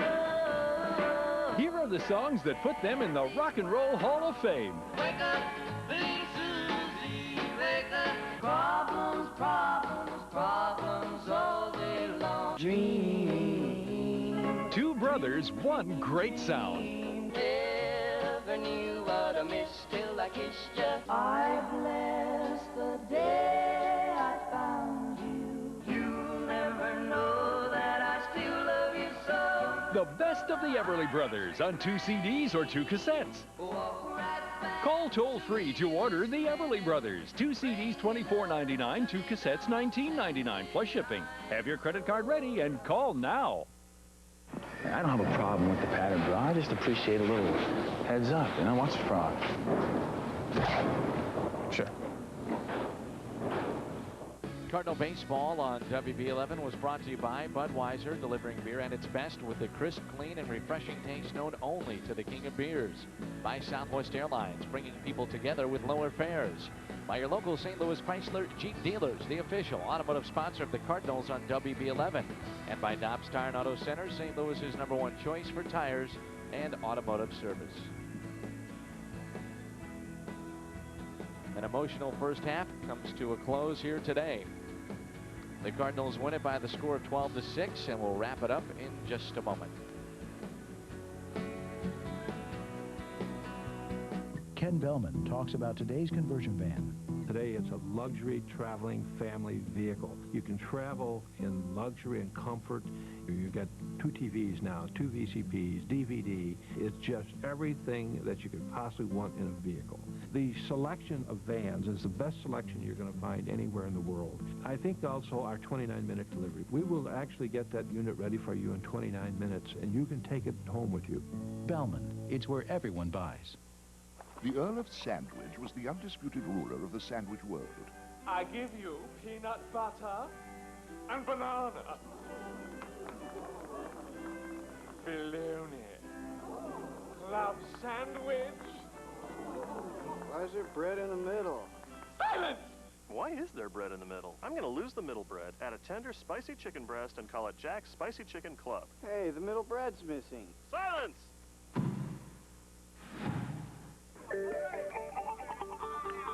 I take batting practice.